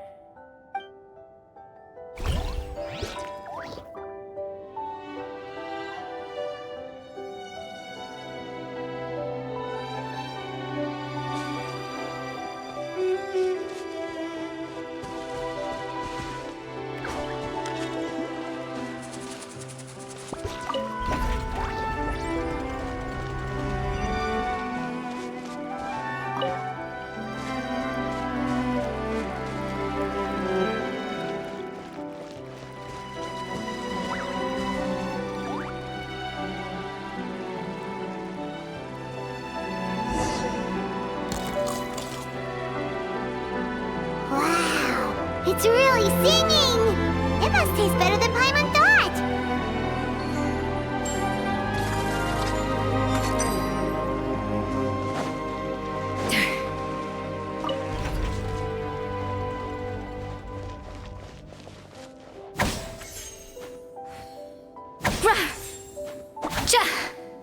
The tracks turned back again.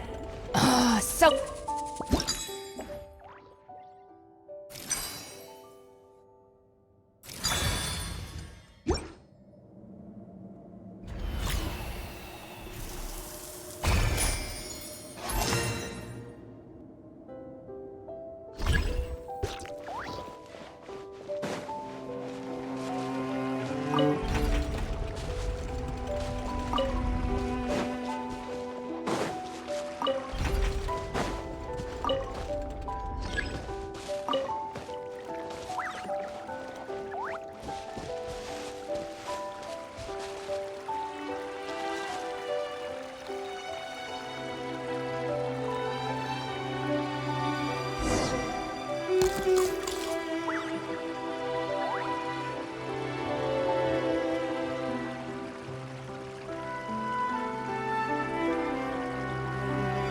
Hey, it's open!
Hey, give me your water.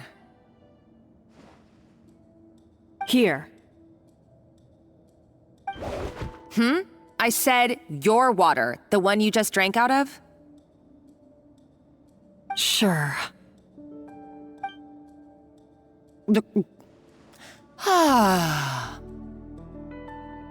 All those years slaving away under Escoffier, and then you. Today, it's finally paying off. Not only have I found the ruin that Savelli kept hidden, but I also get to boss you around like my little lapdog. Hey, go scout ahead for me. If we need to do any more blast tunneling, I want to know where to lay the explosives.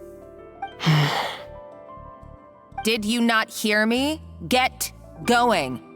Why don't you do it yourself? Oh, when did you learn to fight back? You're always so compliant when I give you instructions by letter. That's because you threatened to expose me for the Lumiline incident. I swear, if I'd known what you were planning, I'd never have... Ha! Don't be so self-righteous. Admit it, you've always been jealous of Escoffier. That's why you lapped up everything I told you. You were terrified of her finding out about your part in the Lumiline incident, and you resented the way her reputation hung over you. So you jumped at the chance to convince yourself that she was the villain, that she deliberately hid her secret recipes from you just to hold you back. It was the only excuse you needed to justify getting back at her. First, idolization, then jealousy, suspicion, and self-deception. That's what this comes down to. It was the same story with Savelli and my ancestor. He offered Modeste his friendship only to murder him out of vanity. He promised to explore the world with him, only to later destroy all records of their adventures. It's a miracle I even found this place. You have no idea the countless hours I spent piecing it all together. So you see, you're no better than Savelli. If you can't beat him, betray him, right? I am no Savelli, nor will I ever be. Oh, put a lid on it. You really think you can absolve yourself of your vindictive and jealous behavior now? Just because you finally realize that Escoffier never kept any secrets from you? You didn't show any remorse when she left, or in the cooking contest. Why start now? You have no right to redemption. You're right. I don't deserve her forgiveness. But I am done being bullied into submission by you! Ooh, feisty. But you should watch your tone. Talking to me like that could get you in big trouble. I somehow doubt that. Since I poisoned both our water bottles. What? Ever since I learned the truth, I've been biding my time, waiting for this moment. You've played me like a fiddle for so long, and now this is payback! But you drank it too! It's what we both deserve. This is the price we must pay for betraying Escoffier. You'll die here with me, Monica! You.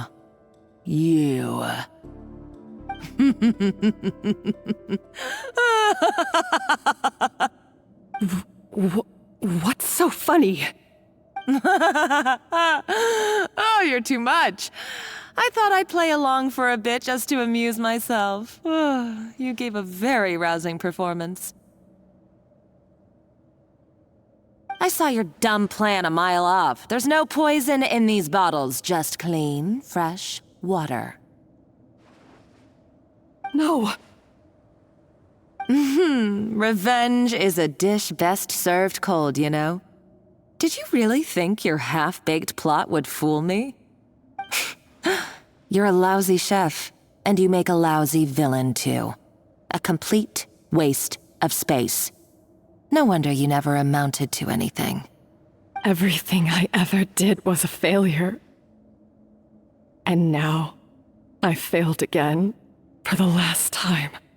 Hey, why don't you try your hand at being a comedian in your next life? You got a good laugh out of me. But now the show's over. You should have just done like I asked, Savanna. All I wanted you to do was scout the ruins for me. But you had your chance, and now it's time to say goodbye. Stop right there! Let her go, Monica! We've got you surrounded! Escoffier? Ugh, looks like I'll have to keep you around for a little longer. You can't! Stay back if you want her alive! Escoffier and the Traveler. I can't take you both on in combat, but if you so much as flinch, I can end Savanna's life in a heartbeat. Monica, what are you hoping to achieve by this? You're about to commit murder, and for what? A recipe? A recipe? You chefs are all blinded by your myopic focus on kitchen affairs. Well, some of us actually have bigger fish to fry. Modeste had a secret. The truth behind his so-called genius, the je ne sais quoi factor in his Gateau Debord, and it's right here in these ruins. Are you serious? You're here because of a Gateau Debord obsession? You've gone completely mad! I couldn't care less about the cake itself. No, the real treasure is the secret ingredient that Modeste sourced from these ruins. He and Savelli were fools. A priceless treasure of Remoria in the palms of their hands, and they thought, ooh, this would go great in our cake mix. We're talking about a powerful stimulant that also sharpens the senses. That's no cooking ingredient. It's a groundbreaking drug. That's right, I've done my research. It was a drug that Remoria developed for their war machine. I could make a killing by selling it to the treasure hoarders or the Fatui. Will you listen to yourself? You're completely delusional. My eyes are wide open. Just wait till I get my hands on this treasure. You'll see what a fool you've been.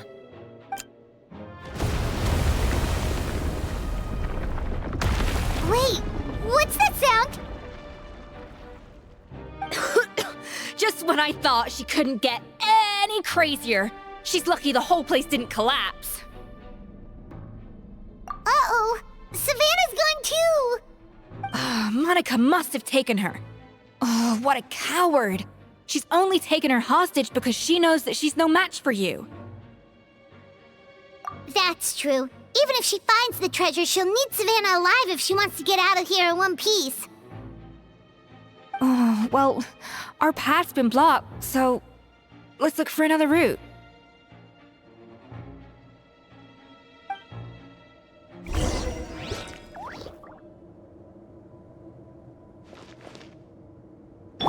Shower me with praise!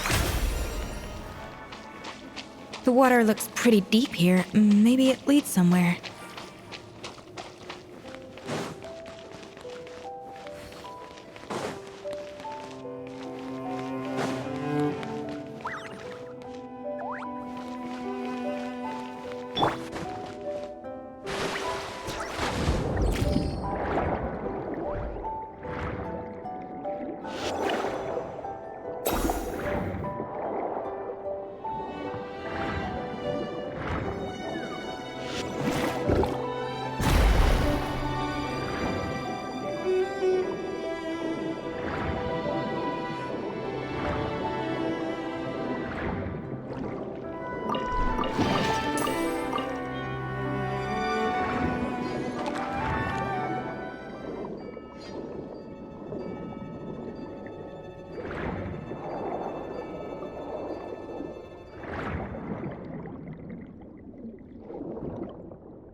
They were probably awakened by the explosion just now. Alright, Knife Skills 101. Time for some rough chopping. Up to the freezer!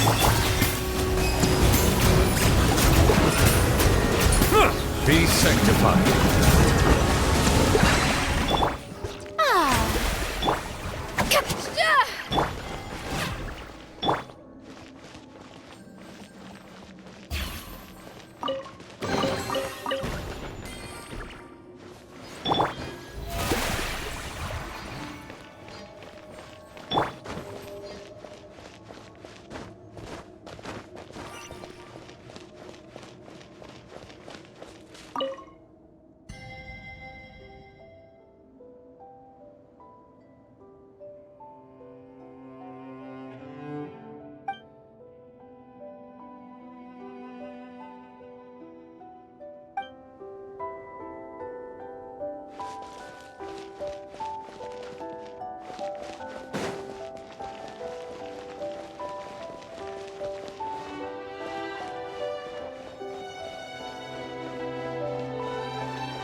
Another door? Guess we need to prepare another feast for our guests.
To the freezer!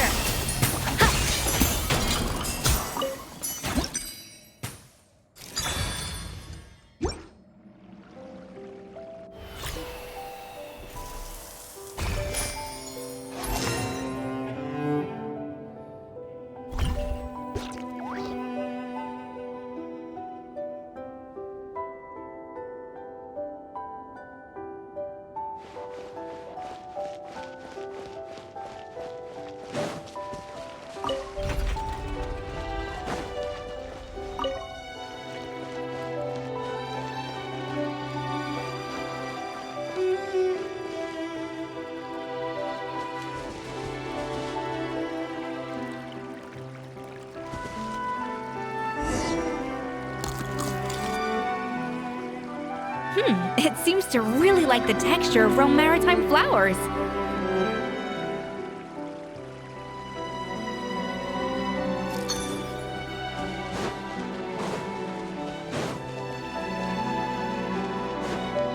A dash of frosting!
The show begin! Settle down! Ow, ow, ow! Get to work!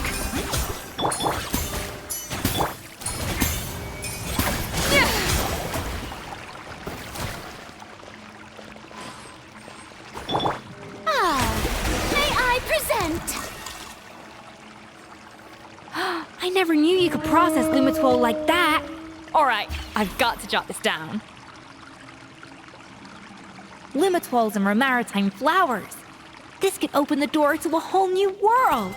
Yep, that's literally the plan. Wait, hold on. Which door are you talking about?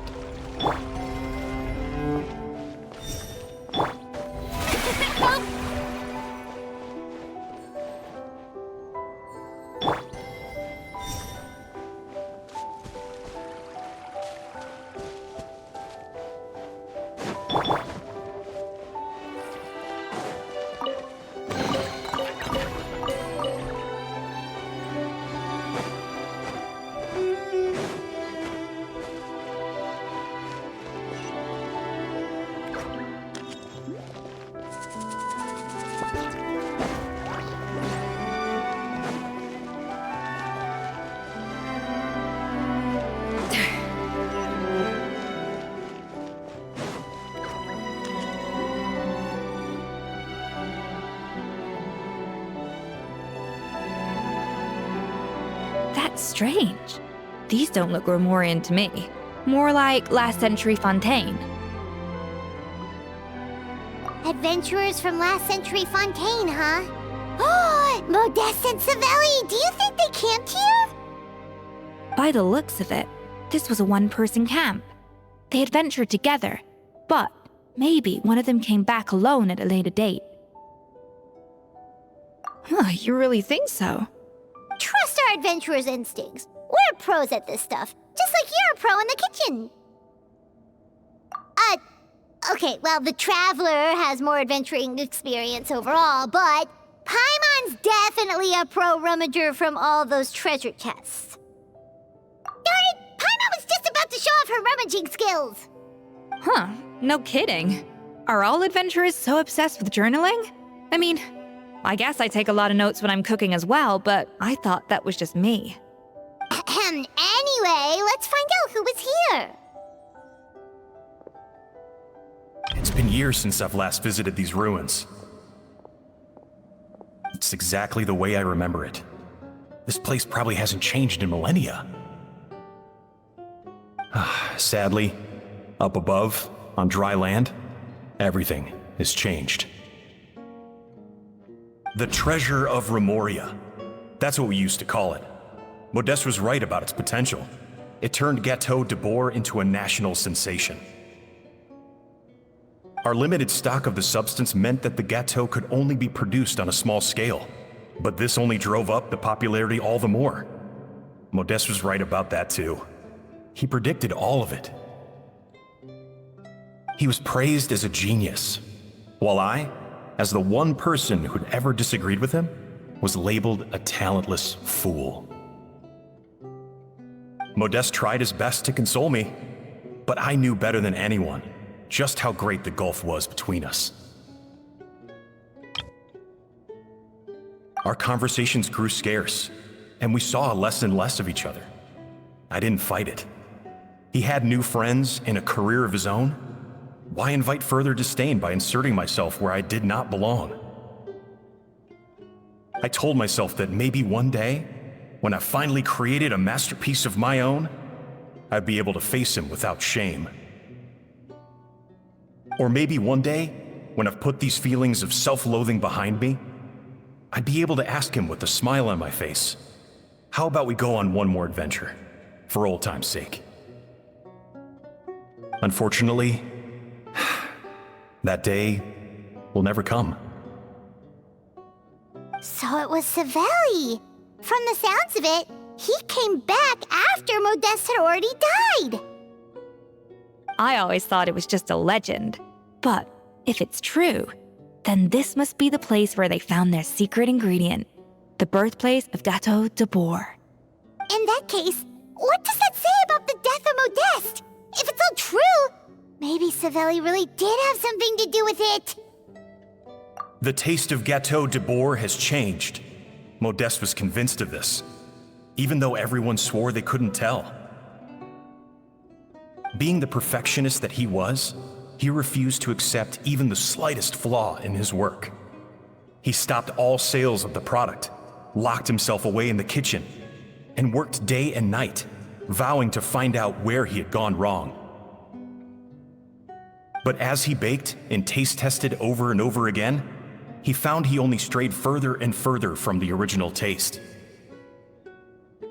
It was only when he was sipping on coffee one day and realized he could not taste the bitterness that the truth finally dawned on him. What had changed was not the Gateau, but his sense of taste. The treasure of Remoria stimulates the senses, taste included, and invigorates the spirit. In the short term, it offers people the ultimate gourmet experience, but in the long term, it dulls their senses entirely. In hindsight, it made perfect sense.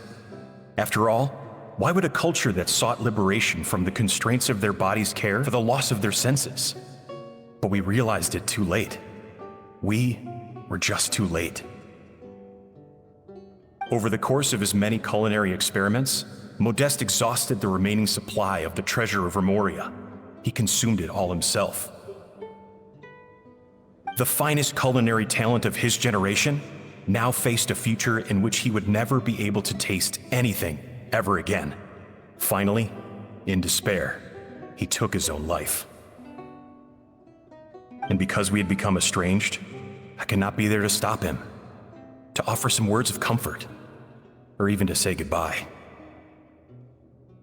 Yet despite everything, he sent me his final letter. The treasure of Remoria? Guess Monica was really onto something. It really was a kind of drug. So, Modeste chose to end his own life. Then, why all the rumors that Savelli murdered him? Also, neither the Codex nor any other contemporary records make any mention of the treasure of Remoria. It's almost as if someone deliberately erased it from history. Modeste told me everything in his final letter. His was a tale of how even a genius could fail, and how much more devastating it is when it happens. Did he hope I would gain some personal catharsis from knowing the truth? Or maybe he wished for me to warn the public about the dangers of Gateau Debord, proving that I had been right all along. But if the public ever learned how Modeste's greatest triumph became his undoing, his fall from grace would be swift and merciless. 1 minute a genius, the next a joke. It would surely spell the end for his restaurant too. What would be his legacy then? How would future generations view everything we built together? I fear the scorn I have faced these last years would pale in comparison to the scorn shown to him by the history books. I cannot let that come to pass. I will do what I must to protect his name. It will mean tampering with his notes to remove the damning details, leaving mere fragments of our story behind. It may lead his family to suspect me of having a hand in his demise. But if that's the price of destroying all evidence of my crimes, then so be it. I would rather the world believe a tale of genius and jealousy than see his reputation in tatters. The final loose end is the evidence here, at the bottom of the sea. Huh? What's wrong? Didn't we say Savanna should be safe for now? So we thought, but if Monica finds out what happened to the treasure, there's no telling what she might do.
The treasure of Remoria.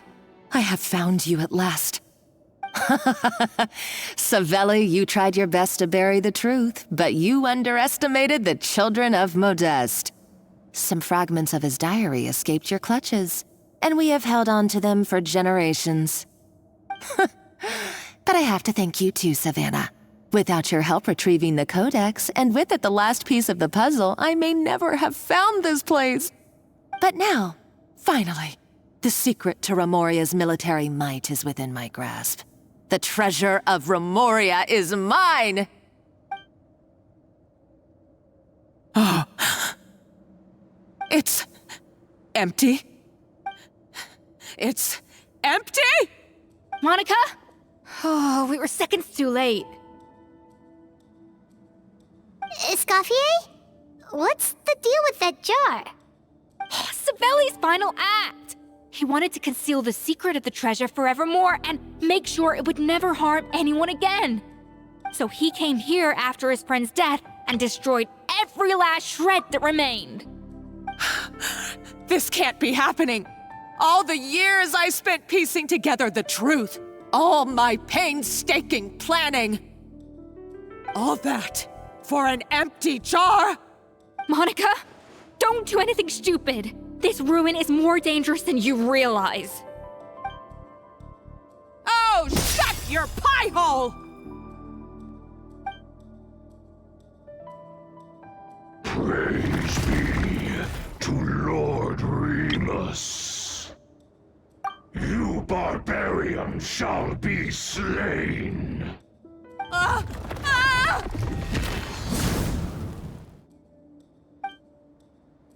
She's a nutcase!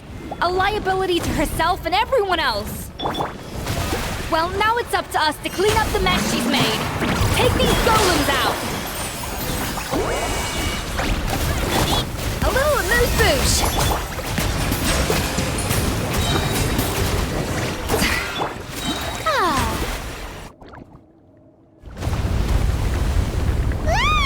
Why is this place still shaking? Either way, it's all her fault. Enough chit-chat. Let's get out of here, Traveler! Escoffier, come on! Okay, I'm coming. Oh, no you don't. If I can't get what I want, neither will any of you. I've got nothing to show for my life's work so far. But if I can take another so-called genius down with me in my final moment, then it was all worth it. You're a psycho!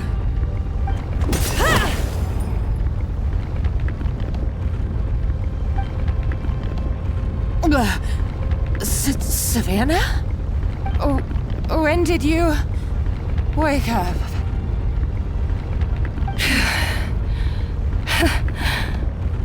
I may be a lousy chef, but it looks like I'm not a complete waste of space. Traveler? Okay, let's go!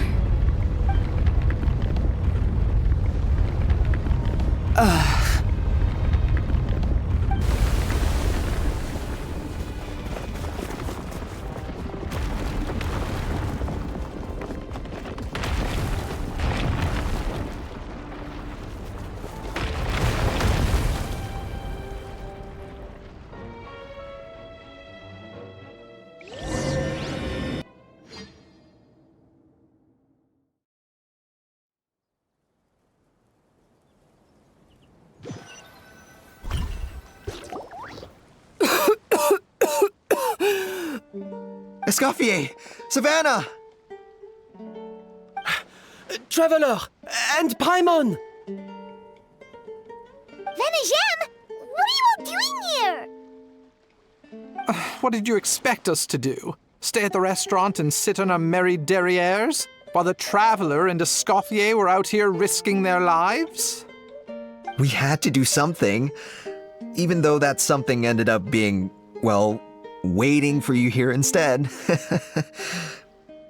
I don't deserve any of you. and I certainly don't deserve to be your head chef. It was my fault Escoffier had to leave. Then I couldn't live up to her standards. I acted like a tyrant in the kitchen. And now I almost got myself killed. Come back, Escoffier. Come and be our head chef again. I'll never be able to replace you. Okay, so everything I said to you the day I left, it just went in one ear and out the other? Huh? Sorry, I was kinda in my own head at the time.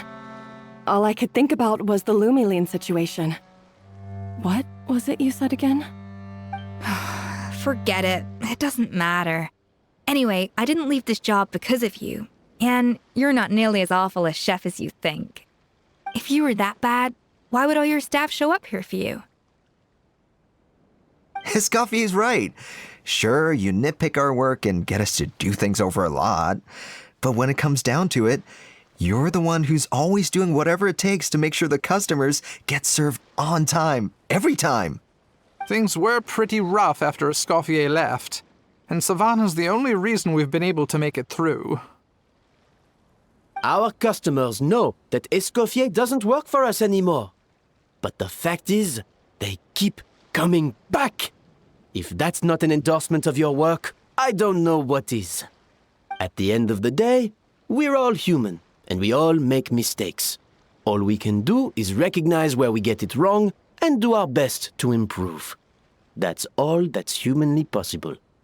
No, I get what you're saying, but what I did to Firmin and to Escoffier, it's unforgivable. Well, about that, there's someone else here to see you, Chef. It's been a while, Chef Savanna. Firmin? I'm so sorry.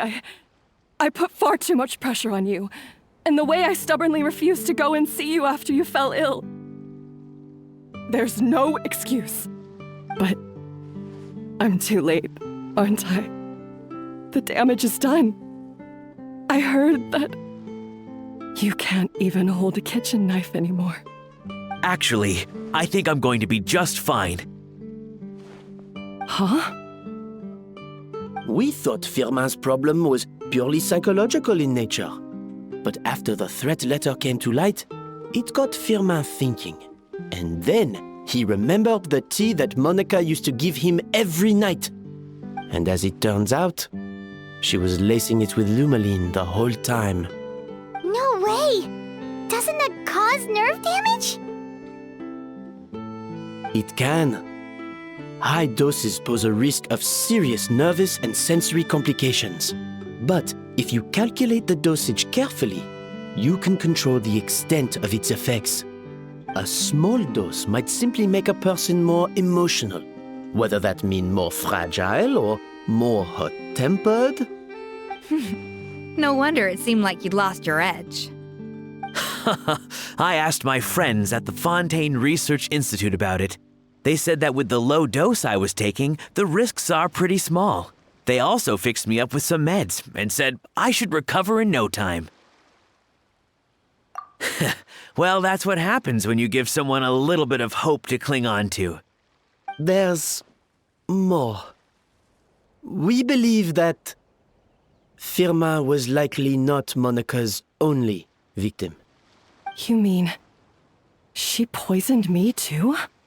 Oh, so that's why Savanna's been so irritable this whole time! Let's not be too quick to blame everything on the Lumiline. That stuff can only amplify what's already there. So tasty food will seem like the most delicious thing in the world, while food you don't particularly care for will become utterly revolting. So you better make sure you reflect on your behavior and apologize to every single person you've wronged. I will. I'm sorry. There's still one question that's really bugging me. Why is it that no matter what I do, my Gateau Debord never tastes the same as yours? Is it just...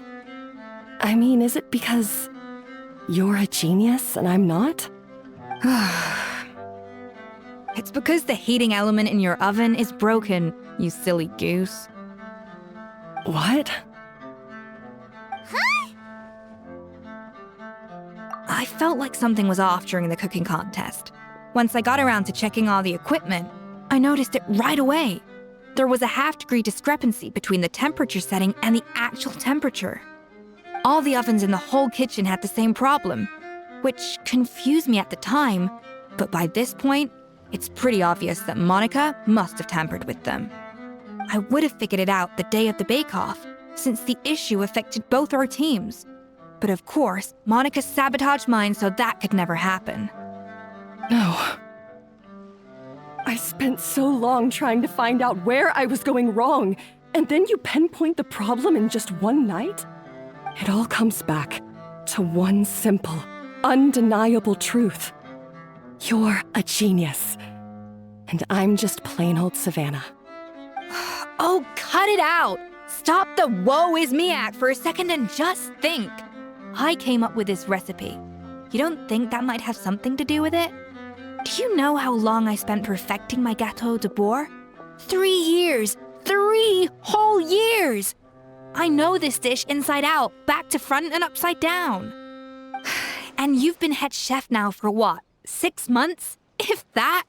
A couple hundred failed attempts, and you're gonna throw in the kitchen towel and declare you'll never be successful because you're not a genius. You clearly have no idea how many kitchen failures I've had under my belt, or just how long it took me to finally get my recipe to a level I was satisfied with. Genius or not, everyone makes mistakes. Modeste did, Savelli did, everyone does. You're only a lousy chef if you don't face up to your mistakes, learn from them, and then keep chipping away until you crack the problem once and for all. Surely you haven't forgotten all that. You were no lousy chef back when I handed you the reins. I haven't forgotten. And I'll make sure I never do. That's our head chef. Ha ha! Sounds like we won't need another changing of the guard in the Hotel Debord kitchen anytime soon. Huzzah! Aw, what a perfect ending to a crazy journey. Look how happy everyone is. So you got your mojo back now? Yeah. Thanks to you, Escoffier. In fact, no. Thanks to all of you. Aw, friends again. So nice to see them finally settle their beef. Good. So now that's out of the way. It's time for payback. You cheated in our last bake-off, and I demand a rematch right now. Huh?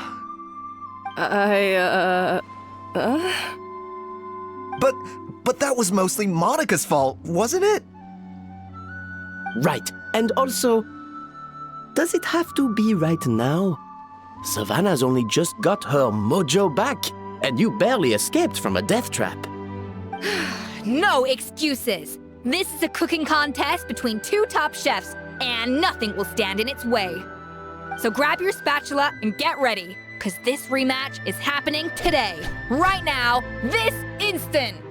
Hey, so, this whole time you were salty about losing? The second cooking contest commences now! This time, no more games, and no holding back!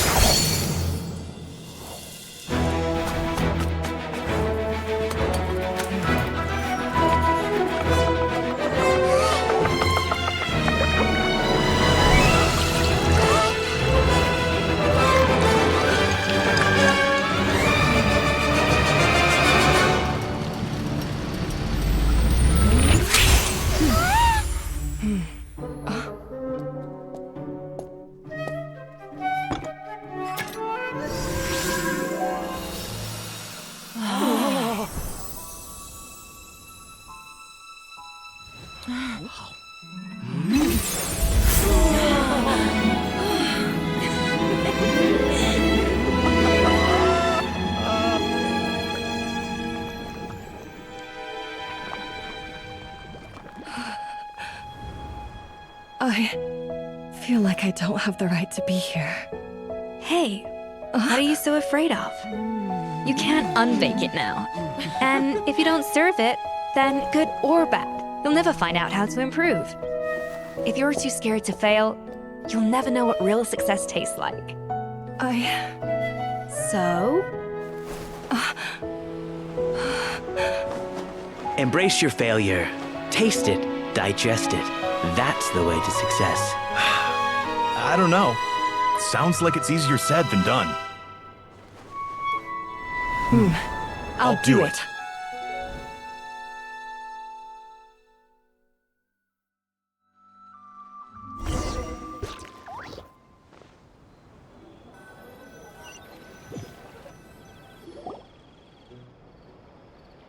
The results are in! A landslide victory for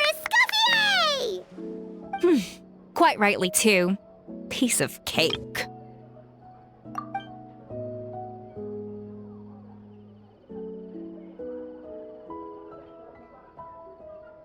Oh yeah, look at that! Savanna looks pretty chipper too, considering she lost. Now, where were we? Yes. Do you have any more questions for me after everything that's happened? I thought Navia would have filled you in. And actually, I said all this to Savanna before I left. Although, as we saw, I don't think any of it sank in. I had 2 reasons for leaving. One was the food safety incident, of course, but the other was that the Hotel Debord had reached a point where it didn't need me anymore. So I decided to step down and look for new opportunities to improve myself. Improve how? Well, a while back, I got to know a fellow chef from Niue, and in her, I saw so many new possibilities. She has that same adventurous spirit that Modeste and Savelli had in their youth. Slime mucus, lizard tails. With her, nothing's off the table.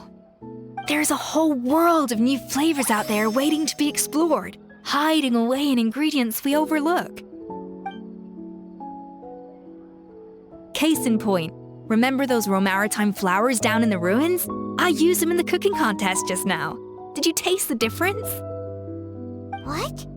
Paimon didn't notice at all. Half of the art of cooking is dissecting the recipes of previous chefs and figuring out the exact constellation of elements that gave their work its signature taste. And the other half, it lies in freeing yourself from the confines of the kitchen. You've got to go out and explore the endless possibilities out there. Uh-oh. Paimon's suddenly not sure she wants to try your cooking anymore.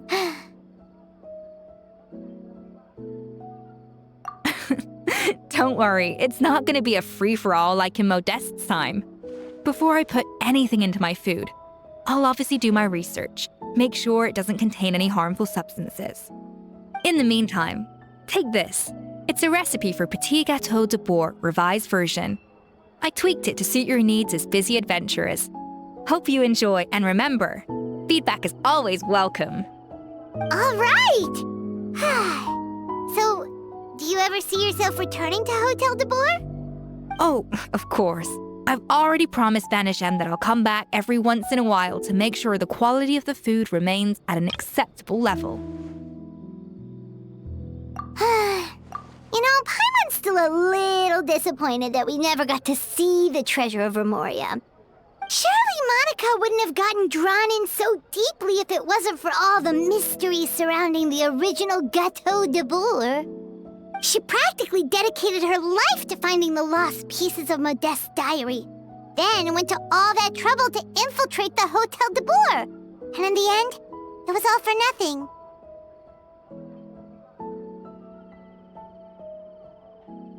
Since you mentioned the treasure, between Modeste's writings and what we saw in those ruins, I think I may have figured out the truth.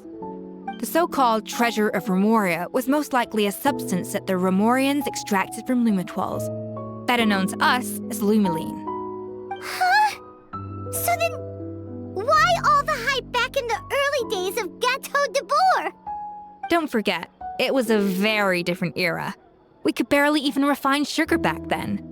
so desserts were very much in their infancy. In a world of bland food, it's no wonder that the first thing to really excite people's taste buds took the world by storm. And as for the Lumiline, it may well have been somewhat valuable in ancient times, but these days, it's just another drug from the Fontaine Research Institute. Even if Savelli hadn't destroyed it all, I doubt it would be worth that much these days. So after all that, there was nothing in those ruins but worthless junk. Feels strange to say it, but Paimon almost feels sorry for Monica. She sacrificed it all only to get nothing in return. Hey! Huh? Navia? You just got back from that underwater ruin, right? Well, check it out. They ran a special issue. Did you see anything like this down there? Freshly unearthed from the ruins of Rumoria. A magnificent jar thought to be over 1,000 years old. Experts say it has immense artistic and historical value. It could be worth an absolute fortune. Wait! Isn't that the jar they used to hold the treasure? If only it was still in one piece. Some butterfingers must have dropped it or something. Ugh, it's such a shame.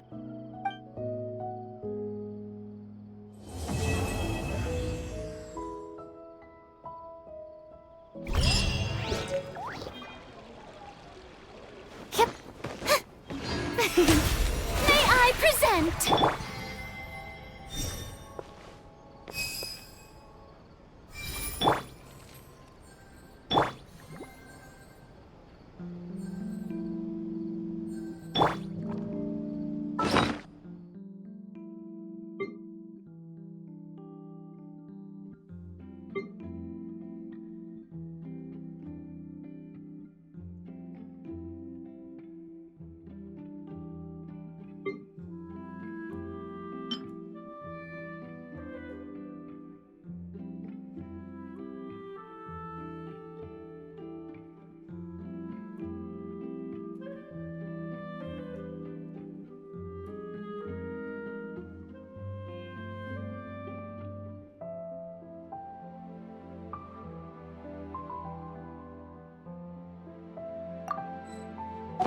Even the most unassuming ingredients can produce astounding flavor.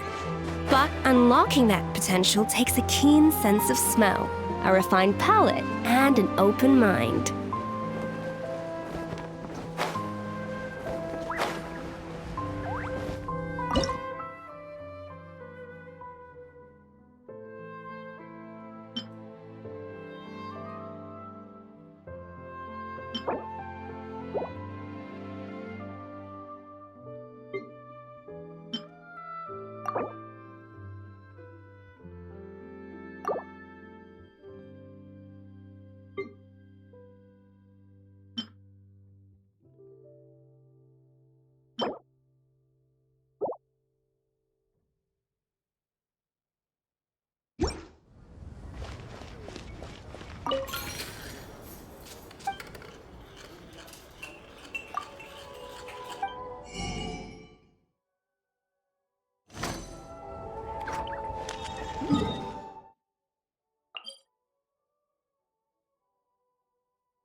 an inspired melange. The show begins! Bow your head.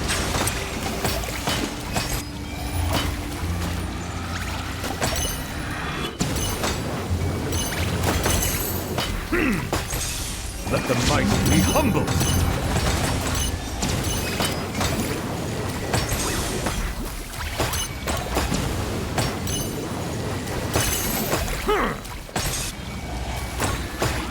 Settle down.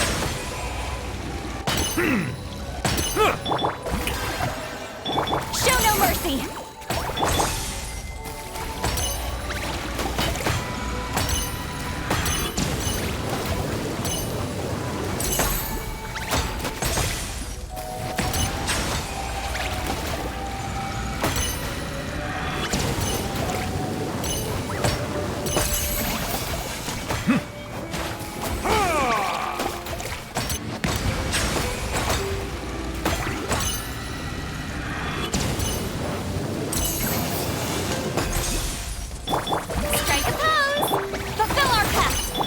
Bow your head.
May I present...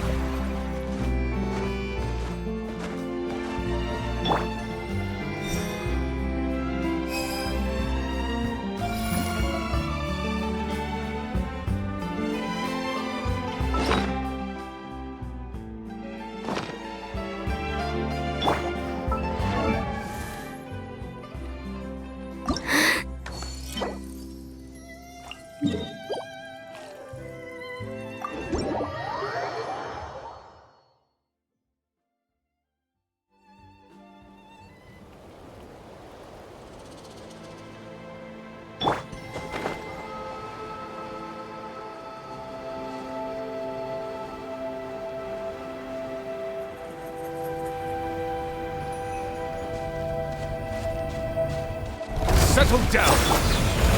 Oh, brilliant! Let the world collide! Show no mercy! You two! Off to the freezer! Bow your head.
Settle down!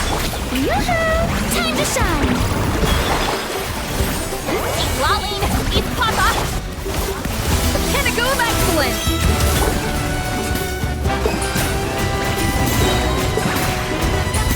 Bow your head.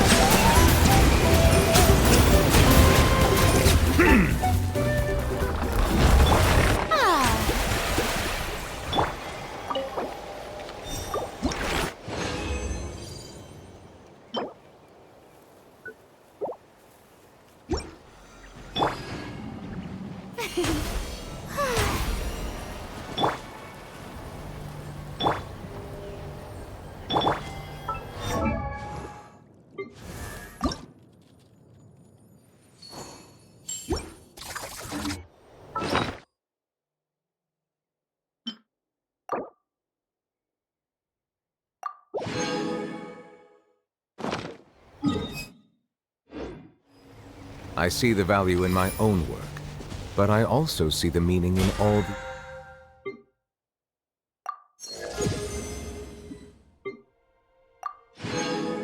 endeavors of the people of Fontaine. I believe I will continue to... Silence! Let the world collide! Fulfill our pact! Suffer the wrath! A little mood boost! Let the mighty be humble! Risk is growing, but it poses no threat to me.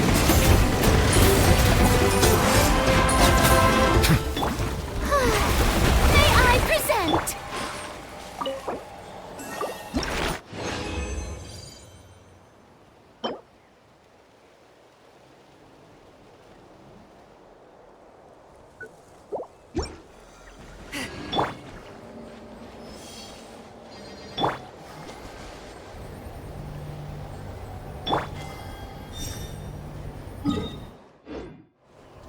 Settle down!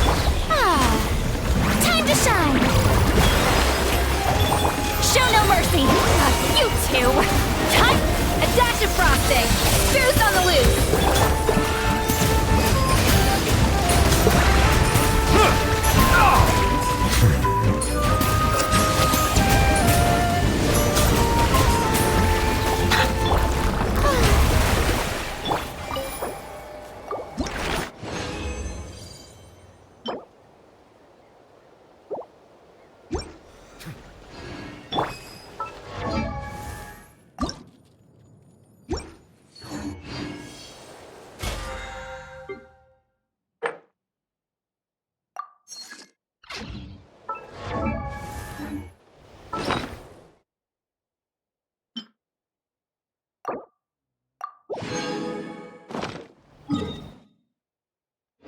Know of any new orchestral pieces?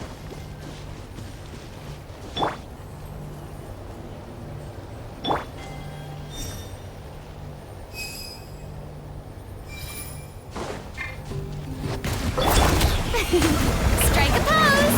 Let my name echo in song! Suffer the wrath of each!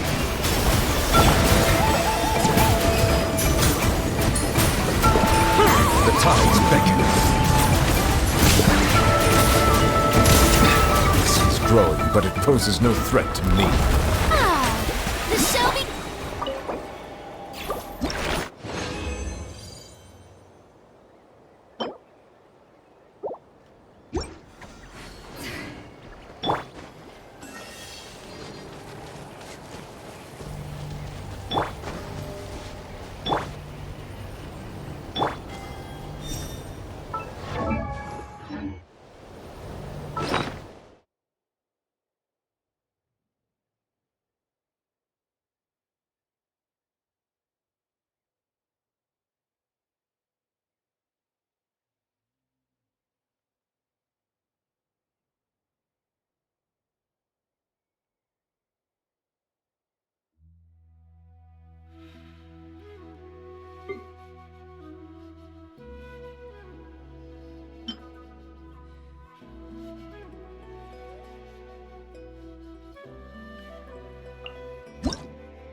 Thank you so much. With your inspiration and support, I now have what it takes to extract the finest flavors nature has to offer and redefine the very limits of culinary perfection. And after that, I'll find a new peak to strive towards.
Settle down! Shower me with praise! Time to shine! Fulfill our past! You two! Time! A little amuse-bouche! At first, a blink! Bow your head.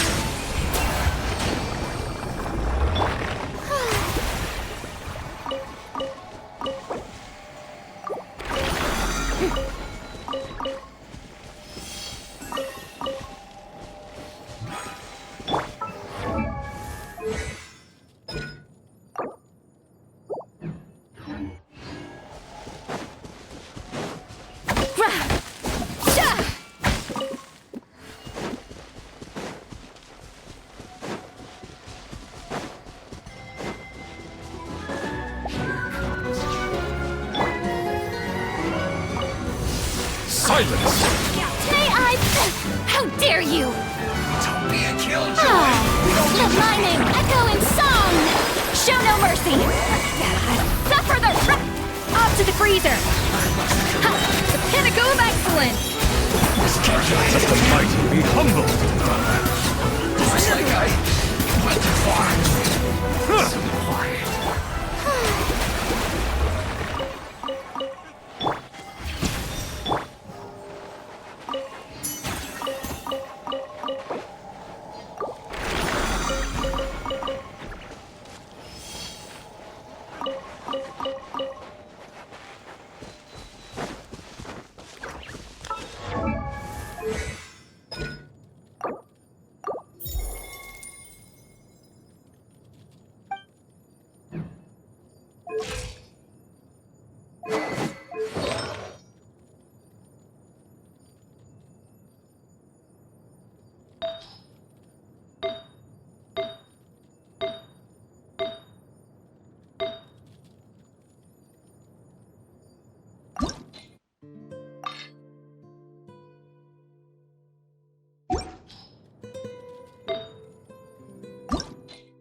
Settle down! The show begins! Time to shine! Get to... You two! Time to... your head.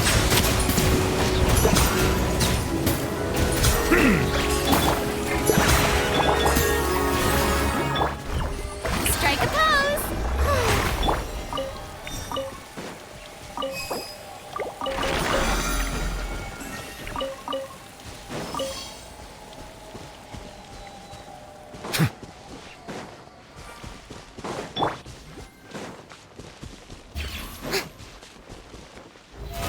How brilliant!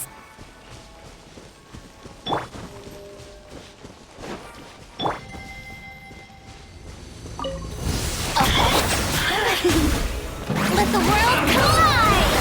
Fulfill our pact! Suffer the wrath! No recipe, no problem. Deuce on the loose. Be sanctified.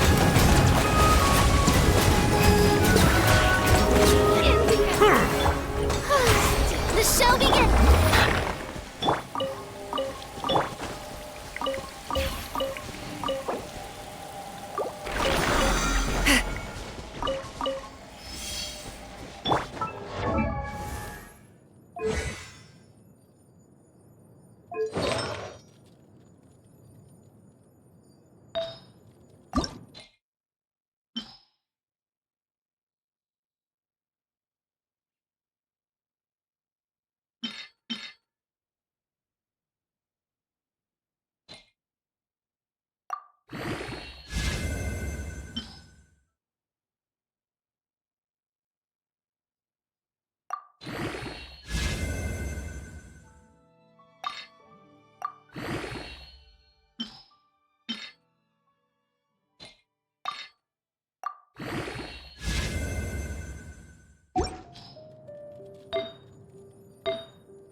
How brilliant!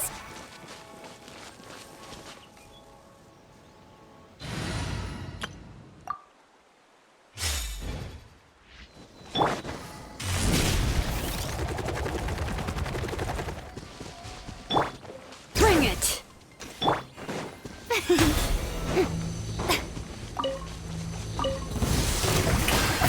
Time to shine! Let the mountain's veins boil!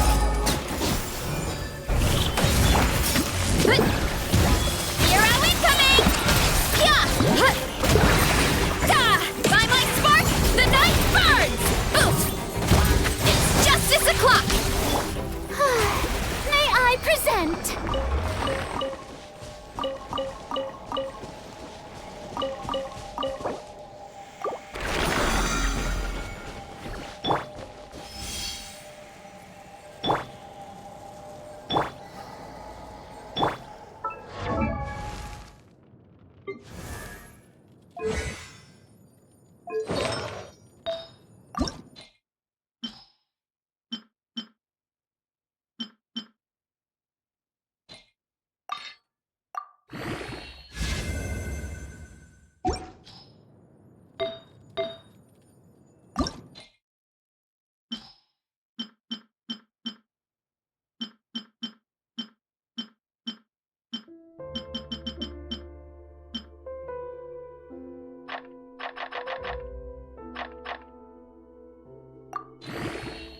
This realm is truly beginning to thrive.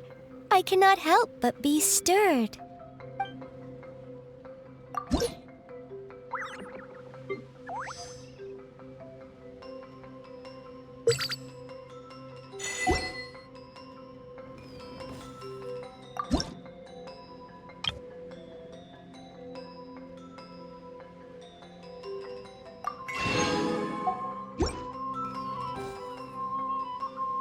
If you ever have any questions about the realm within, you may ask me.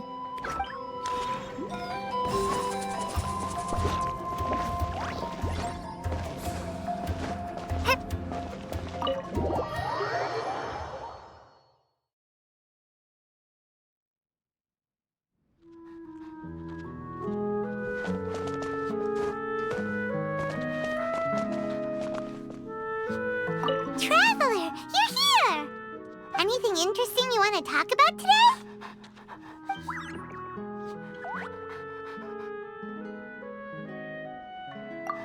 If you want to adventure together with Benny's adventure team, you have to come prepared. Domains are very dangerous, so you should always take care to double and triple check your supplies in advance. Paimon's heard that the Adventurers Guild has compiled a list of 463 different ways of dying in these domains. If Bennett got you killed by accident, Paimon and Bennett would never forgive ourselves. Well, that's because according to the numbers, Paimon can avoid 322 causes of death just by floating.